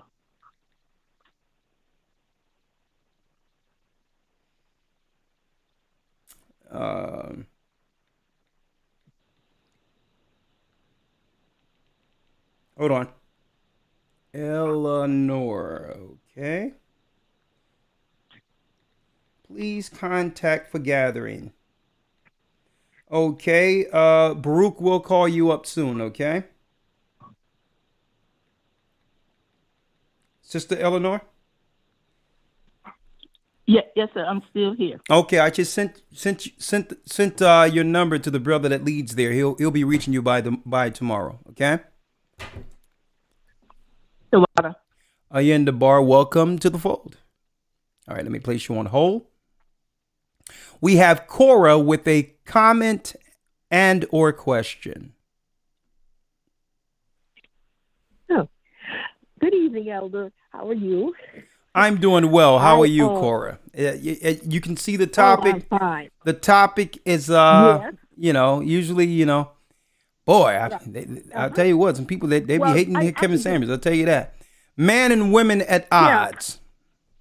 But go on. Well, this, I had to chime in because this is so much this point in line with the Staten Island Bible study we had last night. Officer Malachi's lesson was on the image of the Most High, and he discussed, the role of the man and the woman, and the lesson was, so powerful. I said that is a lesson that all engaged couples should hear. Because I remember years ago when my late husband and I were getting ready to get married, and we had counsel with the pastor and so forth, and we talked about things. And so with the counsel, young people getting counsel these days, that is a lesson that they need to hear, that like the roles of man and woman, because it seems like they're pretty much off track these days. I can remember years ago when I visited my cousin, and she was talking about her son with his girlfriend. The girlfriend he wanted to marry, her only ambition was to be a housewife. And my cousin, his mother thought, oh, I don't know why he would just pick her. She has no ambition. He has another friend, and she has a nice job and her own car, but she just thought the girl that just wanted to be just a housewife for her career was, that her son shouldn't pick that. But I can remember, like, when my husband and I started our family, he told me he wanted me to stay home with the kids. Mm-hmm. And so I did. I said, sometime I would sit down and, figure up money, and look how much money we'd had if I had still working. But then when I looked back over things, I said, but yet life is so much easier and so much simpler without having the rush of getting up, dropping the kids off at daycare or wherever, and then coming home, rushing to fix dinner. I said, life is so much simpler with me at home with the kids and me having his dinner ready. He asked that I have his dinner ready when he comes home. When he walks through the door, he wanted his dinner ready because he was not a breakfast eater and he usually didn't eat lunch. So that was his only meal of the day, and he wanted it when he came through the door. Yeah, sounds like me. So I had it ready for him. Yeah. Yeah, so I had it ready. And as far as submitting, and everything, I did what all I could, to make his life comfortable. I said, here he's out working every day. So when he comes home, he should be able to just come home and sit down and relax. I should have everything prepared, so that all he has to do is walk in the door, eat dinner, and sit down and listen to his music or whatever he wanted to do. And things went along smoothly, pretty much so. Now, he did have a temper, so I tried to, acquiesce. I mean, I was never in fear for him, hitting me or anything, but he had a tendency to hit things around the house, like knock the closet doors off the track if he got angry or something, or throw dishes upside the wall. So I didn't want my house torn up, so I usually tried to, comply to his wishes and everything. Yeah. And like I said, that lesson that Officer Malachi did yesterday in Bible study with the image of the Most High, where the roles of man and women were outlined and how, matched up with the family in heaven and everything. I said, that is a powerful lesson. I said, I wish all young people that are getting married would have privy to that lesson. Well, now, thank you. My question that I have. Yeah, what's the question? The question that I have. Now, I have to take the question. I have to take the question offline because I have to get through the calls, okay? But what is your question? Okay. Well, I just wanted to know if we had a official gathering of Christ Church in one of the African countries like Burundi. I would have to check on that. You would have to send an email. Okay. Send an email to GOCC South. I know we have ministries all through Africa, and we can see if send it to GOCC South at yahoo.com. GOCC House. All right. GOCC South at yahoo.com. Yeah, okay. and ask in particular where's our African ministries, and we'll respond back to that. Okay. Okay, and I still haven't heard from the elder that's over the L.A. region. He was supposed to give me a call with information about the church, and I haven't heard from him yet. Okay. L.A. Okay, hold on. Yes. Hold on. What I can do right here, I can make sure that Elder Rawchaa reach out to you. Okay, Cora? Okay. All right. Thank you. And you can be reached at this number, correct? Yes, that's correct. All right, I'm going to send that to him now. And thanks for your input on this. Thank you, sister. And Okay. All right. okay, thank you. One thing Cora said in particular that was interesting is how what's going on now, women like this mother Cora who raised her family and desired to be a stay-at-home wife, women like this are resented in this current world. Where if a woman decides, no, I just want to take care of my children and my husband, they're frowned upon. And there's other people, and she says it was a woman, her mother, who said that you should be more ambitious like the girl next door. Well, the girl next door who have a car and all these things isn't going to be happy down the line when she've accumulated all this stuff without a husband. So we have to get off this thing where we're trying to push women into men positions only for them to be miserable down the line where they put all their time into school work with their head down when that was the time they were supposed to be finding a husband.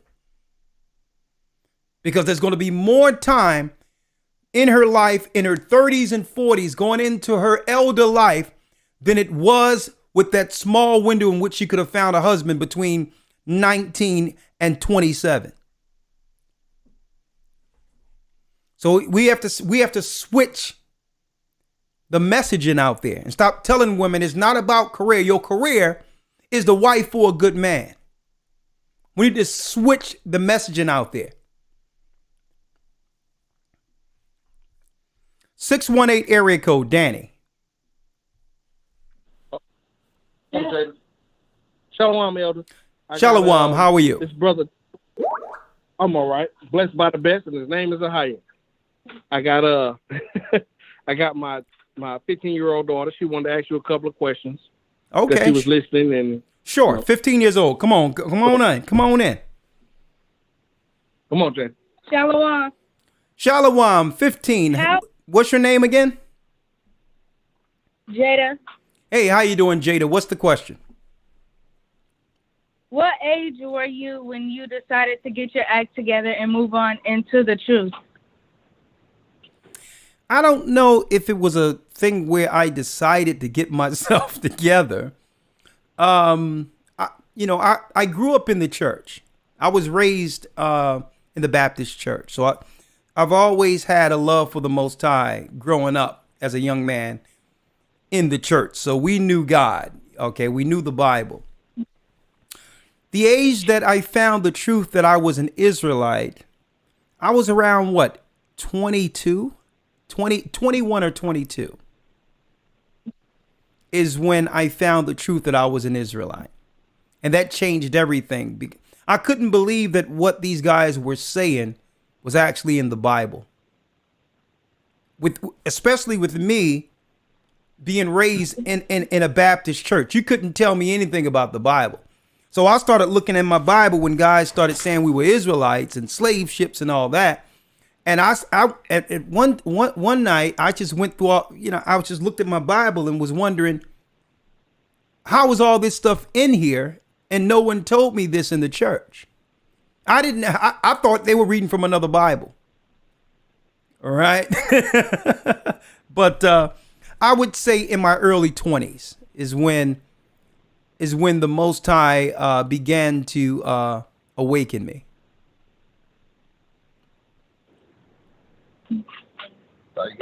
Yes, sir. all right, Elder. All right. That's all. She had another question, but you answered that within your response. So I was reading her two little questions. Thank you for that. I'm Brother Danny from the St. Louis body. Okay. I talked to you last week. Oh, you was gonna put the black Sambo on me. But so good. yeah. So I mean, we part of St. Louis body, and I seen a couple of other sisters saying they heard Jada. So yeah, I try to keep my daughters in the right way. So you raise them up the way they should go. I see that. Great job. Yeah. And make sure you teach them not to envy. Not to envy. Most definitely. Not to envy the wicked. And when I say this, sometimes the pressure of the world, they'll try to have the good girls feel less than. Look at your hair. Do something with your hair. They'll try to shame your daughters into operating like worldly women. Let them know that they're fine the way they are. And right now, the shamefaced, quiet woman, make sure those young black girls love their own hair. Because the trend is moving. The trend is moving where the guys are looking more so for the normal looking woman outside of these women with all this stuff on them. Right? Because this is what's separating the virtuous women now. But go ahead. Oh, no, I'm just saying because I've been telling them that for years. and now you saying it and they understand, like, okay, Uncle was telling us the truth, you know, so they understand. Okay. From you. Do me a favor. Put her back on the phone. Oh, she can hear you. Oh, you can hear me? What's your name again? Yes. Jada. Jada. Love your hair the way the Most High have given it to you. You'll be appreciated way more down the line. Believe me. If you want a high standard type of man who fear the Most High, you want to stay virtuous, and you want to stay as plain as you can be. You want to be as plain as you can be because your beauty and your shamefacedness and your fear of the Most High and virtue is going to shine through. Don't try to be like these other women and try to fit in. Okay? No. At the end of it, they'll be miserable. You'll be married. Okay? Yeah. Look at that. All praise to the Most High. Okay, Elder, that's all I'm saying. I've been telling my daughters, the other sisters in the church, the whole nine, even women walking down the street, the same thing. So, you know, it just feels good to hear that, so that when my daughters hear that coming from the elder, you know, maybe he was telling the truth. You know, sometimes it takes that outside force from what you see and hear every day. Yeah. To see like, okay, that's true. That's true. Yeah. You know, confirmation. It's a little different. All right. Well, thank you, brother. I hope to meet you soon. Bless you. Oh, pancakes in the wilderness, baby. Shalom. Shamar has a comment. 832 area code. Danny, I have you next. Hey, shalom. Shalom. Yeah, make sure I'm not playing in the background, Shamar. Okay, yeah. Nothing going on in the background. Okay, go on. Can you hear me clearly? Yeah. Floor is yours. Yeah, so my comment was back to the question you posed ultimately is, who benefits, and essentially, based on our society, we've got a whole entire court system that benefits from us, men and women being divided. And we look at, court is literally brought up a family court and criminal court. And you got, based on the statistics they give us, one half of marriages are ending in divorce. And then on the other side of criminal court, you've got a heavy percentage of our young men who end up being incarcerated, which those men their slave labor ends up funneling through, fueling an economy. But then when you're dealing with family court, and me being personally, one that has dealt with it myself, there's no mercy. There's no mercy for a man when you get in the court, even when you're right, you're wrong. But that whole entire system, tied into, like you said, the attorney general, the child support system, who they make hundreds of billions of dollars just off of collecting your money and giving it to someone else. And then on top of that, you have a system that's set up specifically for a woman to thrive on her own. And not understanding how beneficial that system was until we actually had a young lady live across the street from us. And come to find out, she's living in almost a $300,000 house. She's paying $100 rent. She's getting food stamps. She's getting welfare. She had 2 sons. Okay. No man was allowed in the house. And they eventually ended up kicking her out a year later because they caught her. So they actually monitor that to where there's no men in the house. But essentially, Man. she didn't work a job, and she drove drove a brand new Mercedes, and you have everybody in the neighborhood on the street was sitting there like, how is this possible? And understanding that, they have a society literally that's just bent on, the court systems actually, they profit that without all the dysfunction, they have no court system because we pretty much make up the majority of the court system every single day.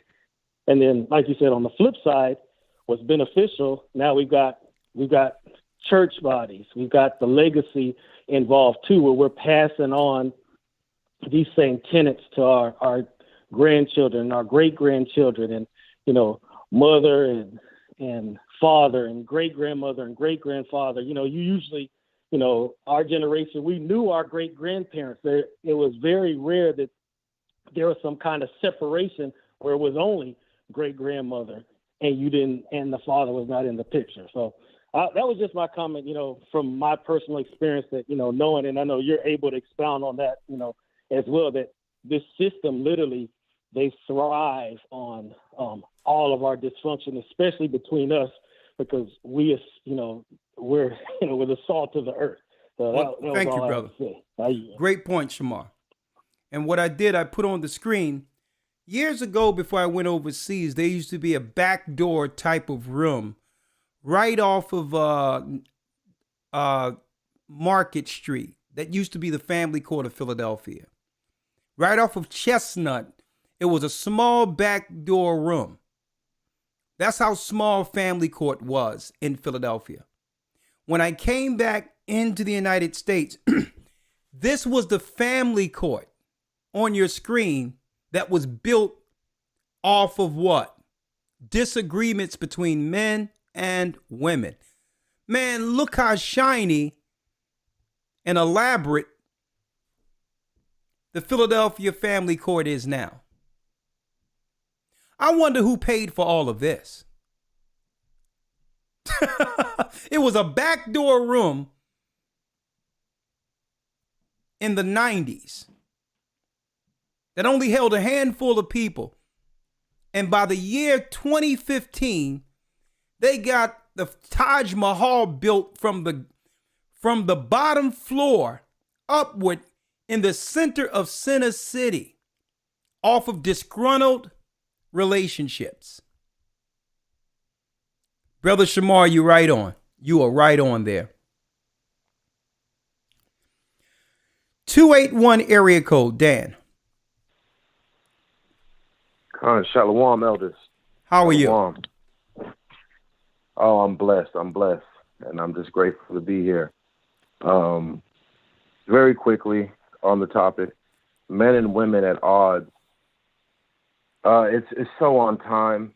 Me being someone who kind of listens into a lot of what Kevin Samuels has to say and has to spit out a lot of the bones when it comes to him. So, I can easily see how a man who has been scorned can cleave unto him and become the opposite of what the Most High has for him.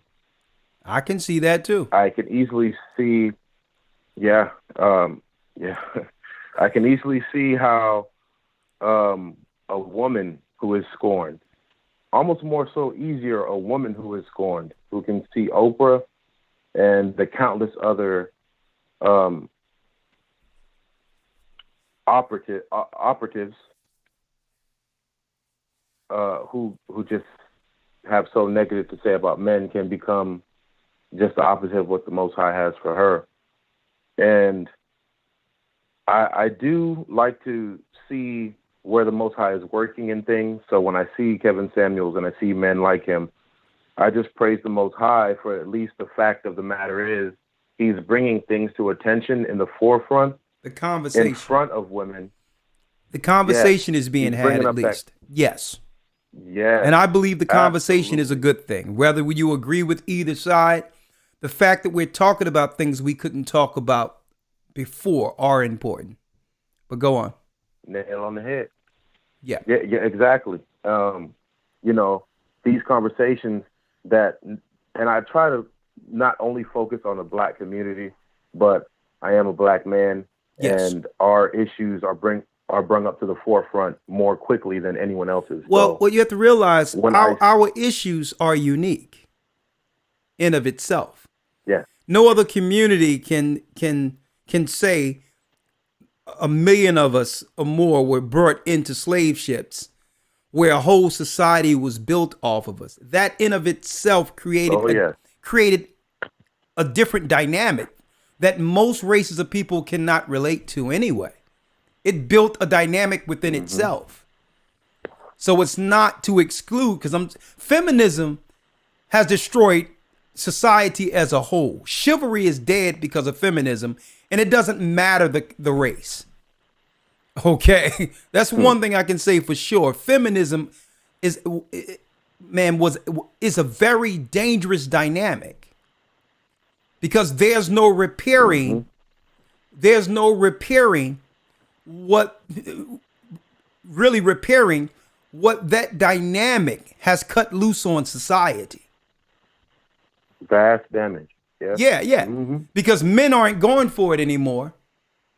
And now men are turning to the streets just to get physical satisfaction. So that's destroying family all of in itself, because men aren't even looking to women for marriage anymore because of the dynamic of having to fight this empowerment stuff. So it's destroying a whole generation, and then it's not giving the women what they want at the end of it. And at the end of it, they're unhappy. So that dynamic was so dangerous in of itself. That whole idea of feminism, there's no way to fix it. The only thing that we could do is come back to the Most High and repent and put the few people together who want to be together that believes. Right? But go on, you have the last word. Yeah. Amen. The water. So on the last words of what I may have to say, I would challenge people, men and women alike, to start looking into information with the idea of, what does the Most High want me to pull from this?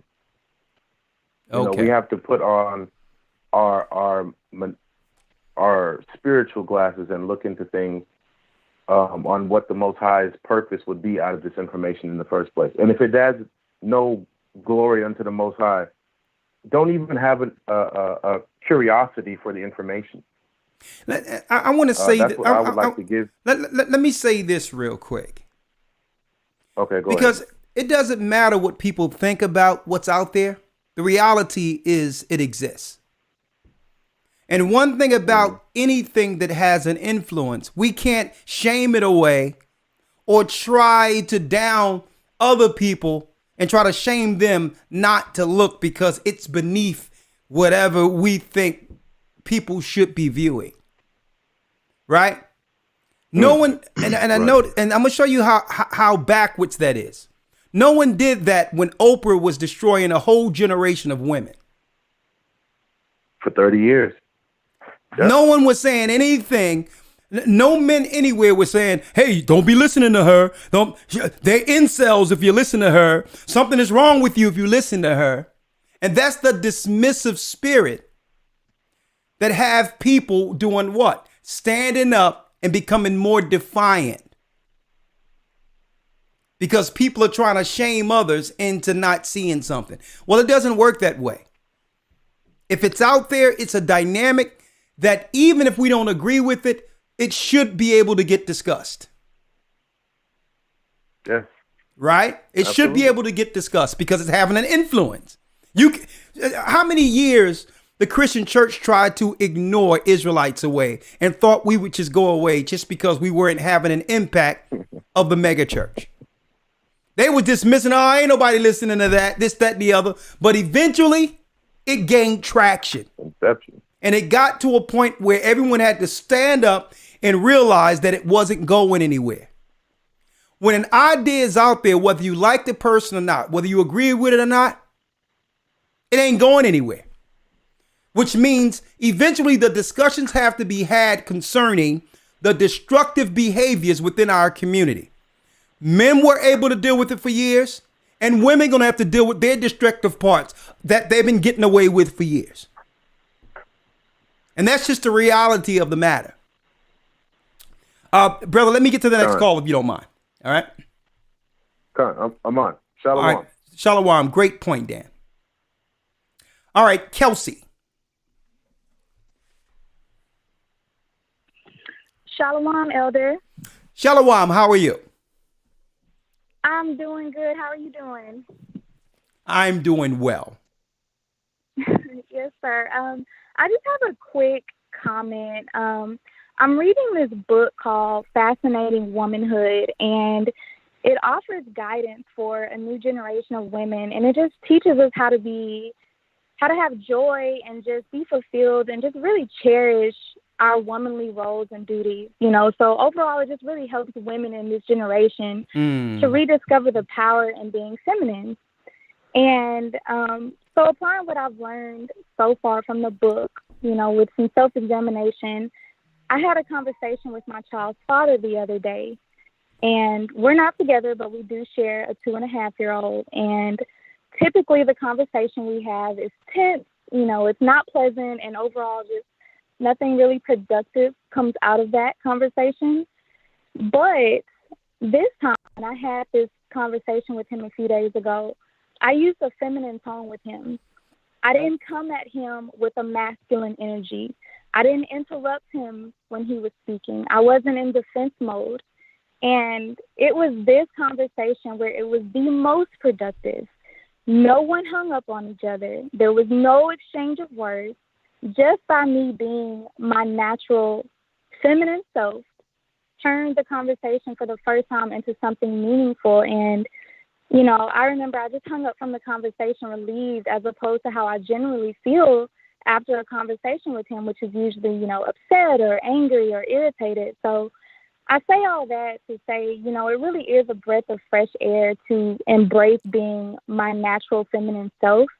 And then, too, humbling myself and showing a level of submission when speaking to him. I didn't feel oppressed. If anything, I felt natural.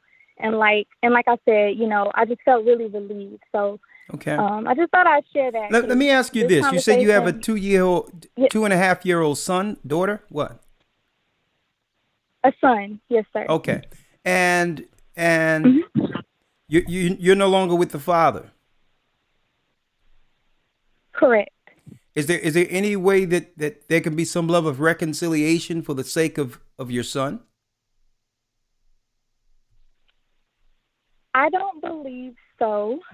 Okay. No, I'm just throwing it out there because at the end of the day, there's no one going to love that boy better than him. And whoever you might run into, I'm going to tell you, it's not easy out there bringing a stranger amongst your son. It's not easy. So I'm going to put that out there, and hopefully the Most High can bring it around where that young man grow up and understand what a nuclear family looks like. All right. All right. Hi. Yes, sir. All right. Bless you, Kelsey. All right, we have the preacher's daughter on the phone. It says did he say preacher daughter? Ooh. We have the preacher's daughter. She has a comment and question. Preacher's daughter. Shalom, elders. I really enjoy this conversation today. Spoke with you a few months ago. An elder was supposed to give me a call. I work for the food bank, and I was waiting for that call, but I never got it. Wednesdays are now kind of bittersweet for me. My cousin, it's a group of us. We all are in the truth. We've been with GOCC for years now. And 3 weeks ago, exactly today, I was in her hospital room, and I turned on the Bible study for her. She got into a tragic accident. Sorry to hear that. She passed away. Thank you. She passed away on Sunday, but she was hungry more so than ever for the truth. Wednesdays, when you were on or when you're on, this is the time that we when she's calling me, did you hear what Elder just said? Look up that scripture right quick, you know. And so she'll be okay. She's going to be good. So she's with the Most High. Yes, she was in your academy. She's been in several of your academies. And so I am more than confident that she is now resting easy. We went over scriptures. One thing I do request that maybe you or Elder Lawya do the Lord's Prayer. So that's something that we could, just the Lord's Prayer and the Lord's Prayer only, so that we could, you know, listen to that, just the prayer, because that's what I was trying to find when I was up there in her room. We were also listening to the lesson, but she was unconscious, but she opened up her eyes as I was singing to her, as you were on. So I feel really good about where she is right now. My cousin, her brother, just left his house. We were listening to the lesson for tonight. Okay. One night, maybe about 5 years ago, almost 5 years ago, I was upstairs listening to the Bible study. And you said something that really stood out to me, and this is something that I've known all my life. You said, brothers and sisters, you got to stop fornicating. I was in the Word. I was studying this. You know, I come from a Baptist church. My father's a pastor. But I've always known that, but it was always excused because I was living under this so-called grace. But I laid in my bed while you said, brothers and sisters, you got to stop fornicating. So from that point on, I made up in my mind that I have got to change that in my life. And praises to the Most High. He is keeping me. He is sustaining me. I just talked with my cousin. He's also doing the same thing. He said, I don't want none of these girls out here. He said, you know, now you have to ask questions. Well, have you taken the jab? Or, you know, it's more questions that you have to ask on top of, you know, are you in the truth? And it's not just the truth. It's very specific that I want in a mate. You have to be a part of GOCC because you have other groups out here that are teaching foreign stuff, but GOCC is the truth. So I believe that, you know, we both are looking to be baptized. Even my coworkers at work that I've turned on the GOCC, who goes around the whole building cleaning up, she's listening to you all day, every day. She's brought me books and everything, the full Apocrypha with all the books in there, the book of Enoch and all of that stuff. So we're hungry here in Winston-Salem and in Greensboro and in Charlotte to get baptized and to be a part of the church. And I also still want to give to the church because I have access to food. So all right, I yield back. Okay, well, thank you, and I'm sorry to hear about that. What I'll do is I'll take the Lord's Prayer. We will we'll put it on the main channel, A Gather 144. So I'll send the file to AC, and he'll upload it with probably one of the pictures of one of the pictures of the music that we do. Okay. The Lord's Prayer, I'll just have them just put it up on our main page, A Gather 144, where if someone want to see it or hear it, even while sleeping or whatever, they'll be able to just listen to it directly from the page. So I'll do that. What is your first name again? Kimberly. Kim, okay. All right, so what I'll have Elder Lawya do, preacher's daughter, what I'll do is I'll put your number down. I have it here. One moment. Hold on. And Elder Lawya, make sure you get this number to Bishop Al. Okay, so that she can connect with the church there. Someone should have been reached her. Okay, so I'm going to do that now, sister. I'm going to make sure. I just sent that to Lawya. I'm going to take your information down for myself in case they don't reach you. I'm going to follow up to make sure. And I'm going to make sure the Lord's Prayer is placed on the main channel before tomorrow. And may the Most High receive her in paradise, okay? Absolutely. And can you do it also in Hebrew so we can have it in English and in Hebrew? We're going to do what you've been hearing on the Sabbath is what we'll put up on the page, the whole thing. All right? Okay. perfect. Bless you. Perfect. All Shalom. right. Shalom. Last call for tonight, Candace. Candace has a question and a comment. Shalom, elders. How you doing? How Can y'all are hear you? me? Yes, Candace. The floor is yours. You have a question and comment, or vice versa? Yes, a little bit of both. I just want to make sure y'all can hear me correctly. Okay. Yes. All right. So, Shalom, elders. I've been following y'all since 2009, 2010. I appreciate everything, all the wisdom that y'all put out. Praise the Most High. Gracious to me. I appreciate all of that. What I need to say to y'all is, really, I'm just trying to figure out like what's going on through my life in my house. I love y'all. Everything that's going on is like right now. I don't envy the world. My family, we don't envy the world. Let me know if I do speak too fast because I actually am from Texas. Okay, And I know people from We Texas. kind of talk a little too fast. No, I can communicate with Texans fine. Talk to me. Okay. My accent has changed a little bit because I've been in Ohio and everything, but my language is a little different. Like I said, I appreciate everything. But my thing is this. My family, what I'm going through, my question is this.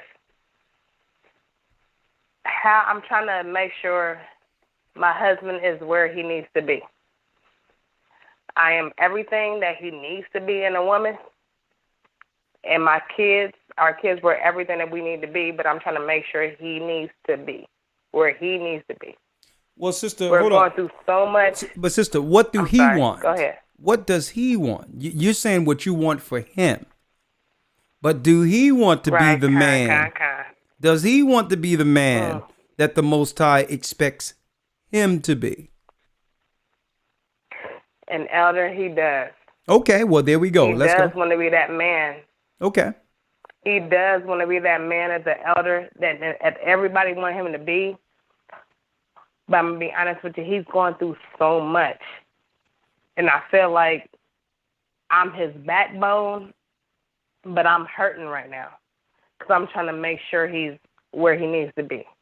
I don't understand. That's open-ended, vague. You have to tell me what exactly is happening here. What you have a question and comment. What is it? I know, and that's my thing. My thing is this. I'm very personable. I don't really speak too much. I really need to speak to y'all on a different level. But my thing with him is... You mean you would need to speak to us I need to speak to outside of y'all a broadcast? Okay. I really do. All right. So let me write down your number because maybe I can actually come to y'all. I need to speak to y'all. Okay, that's fine. I'll write down your number and someone will call you. Okay. I appreciate that. All right. One moment. And you're in Ohio right now? Yes, we are in Dayton, Ohio. Okay. We'll give you a call tomorrow, okay? Appreciate that a lot. Bless you and keep that family together. I'm trying. Trust me, Elder. Trust me. I'm trying. I'm the backbone of this family because if it's not for me, I'm like that one. Hey, that's a virtuous woman. Congratulations. They're few and far in between. I learned a lot. I've learned a lot. I lost a lot. I just lost my dad and my older sister, so I'm learning a lot, and I refuse to let anything come across us any type of way. Well, I'm sorry to hear that. All right, but we will talk soon, all right? No worries, Elder. No worries, Elder, because everything happens for a reason. That is true. It's all in the hands of the Most High. So we'll give you a call tomorrow, and it truly is, and once me and you talk, you're going to understand what I'm saying, Elder. And I love you to the death of me. I love y'all. Y'all are everything. Y'all have no understanding of how much I've been listening to y'all and watching y'all since 2009. I've been a part of y'all since then. Me and you, Elder, we met a long time ago. We took pictures together. We did we? So trust me. Where yes, at? We did. Trust. In Columbus. Oh, okay. It was it was the Tabernacles. Okay, praise the Most High. 2017. Okay, then. All All right. praises. We gonna keep all in touch because I love them. I love y'all to death. Y'all like everything to me. I listen to y'all every night, every chance I get when I'm at work. If I miss a lesson, I'm gonna make sure I hear that lesson. Excellent. Y'all are my spirit. Well, sister, I got y'all. I've been calling nonstop to make sure I get in, but Sunshine, she be beating me. well, she got us on speed dial. Don't worry about it. You got us now. I know. All right. I've been trying to get on the speed dial with Sunshine. Okay. Well, thank you, sister, and So we please will call you contact tomorrow, me. okay? Please, I appreciate it. Bless you, bless you. And we're going to end this broadcast.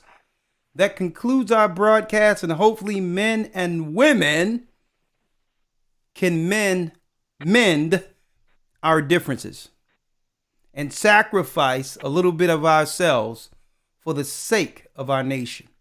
Sounds like a good idea, right? Swallow a little pride and just say, you know what? I'm willing to give up a little of myself for the sake of the survival of my family. Right? Of my family. Thank you, sister, and we'll talk with you tomorrow, okay? And thank you, others. All praises. All right, Shalom. And we're going to end this evening with the song, Here in This Place. I love this song. Boy, do I love this song. Here in This Place.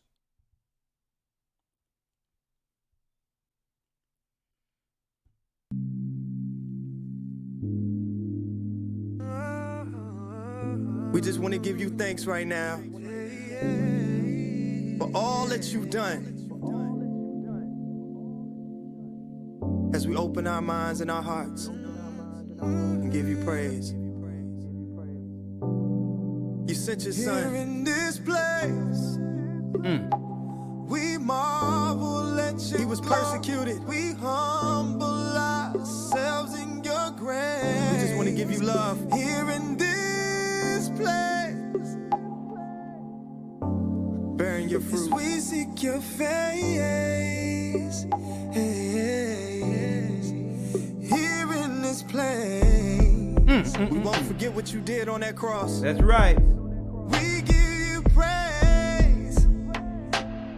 Right now, we're just gonna open our hearts and our minds. Here in this place, we give you praise. All praises to our higher by Rawchaa and Rawchaa, the Father, Son, and the Holy Spirit. Here in this place, we marvel at your glory.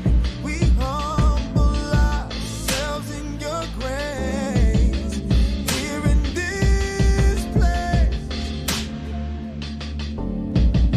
as we seek your face, here in this place. Go ahead, boy. We give you praise.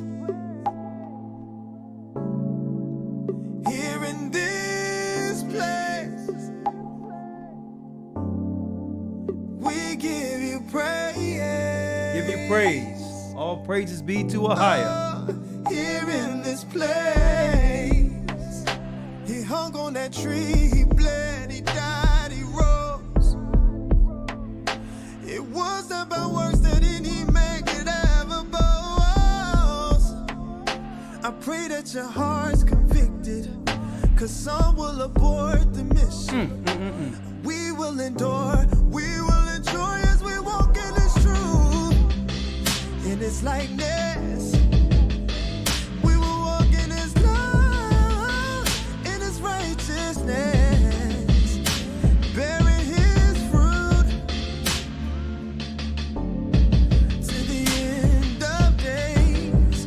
Reflect all His ways.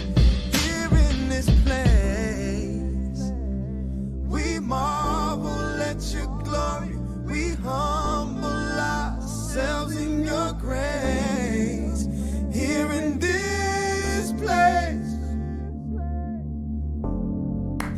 as we seek your face.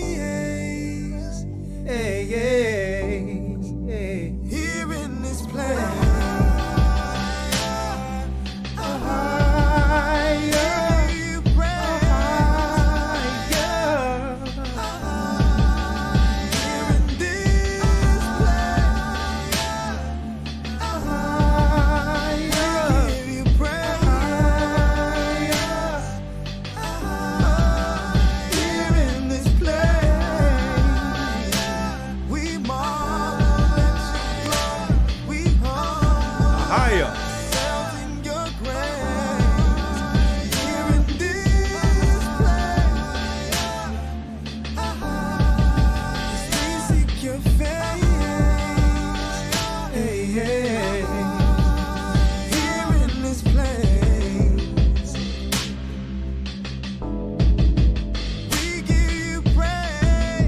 Praise.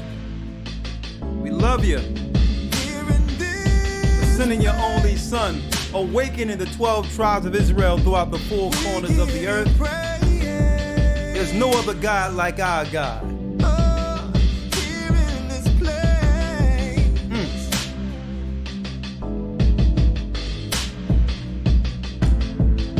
It's going to be a deep year. It's going to be a very, very deep year. We'll be right here.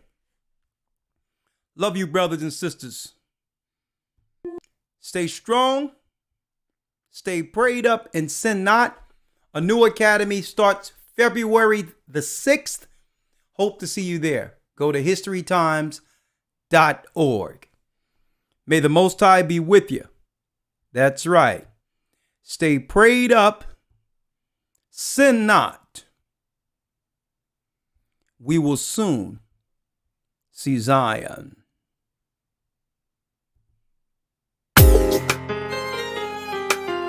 Shalom.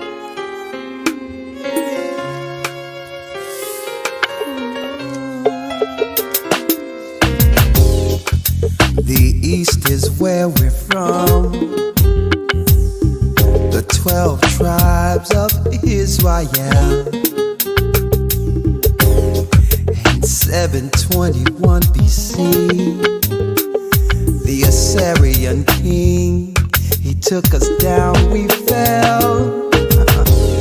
With a great escape, we went through the Euphrates. Shalom, brothers and sisters. The Lord held the water still. To a land where no mankind dwelt, we went. The 12 tribes of Israel. That's who we be, Manasseh, the Cubans, Ephraim from Puerto Rico, Nepali from the Isles of Hawaii. The Lord is calling back Israel. Zebulon from Panama, Gad, the North American Indians, Simeon, the Dominicans, the highest gathering Israel. The Arabs and Africans told us at gunpoint. Together our wives and children then sold us. In the belly of these great ships we traveled in fear. By the rivers of Babylon we found our brothers here. Together us in Colombia, Reuben from Australia, Issachar, the Mexicans, a highest gathering Israel.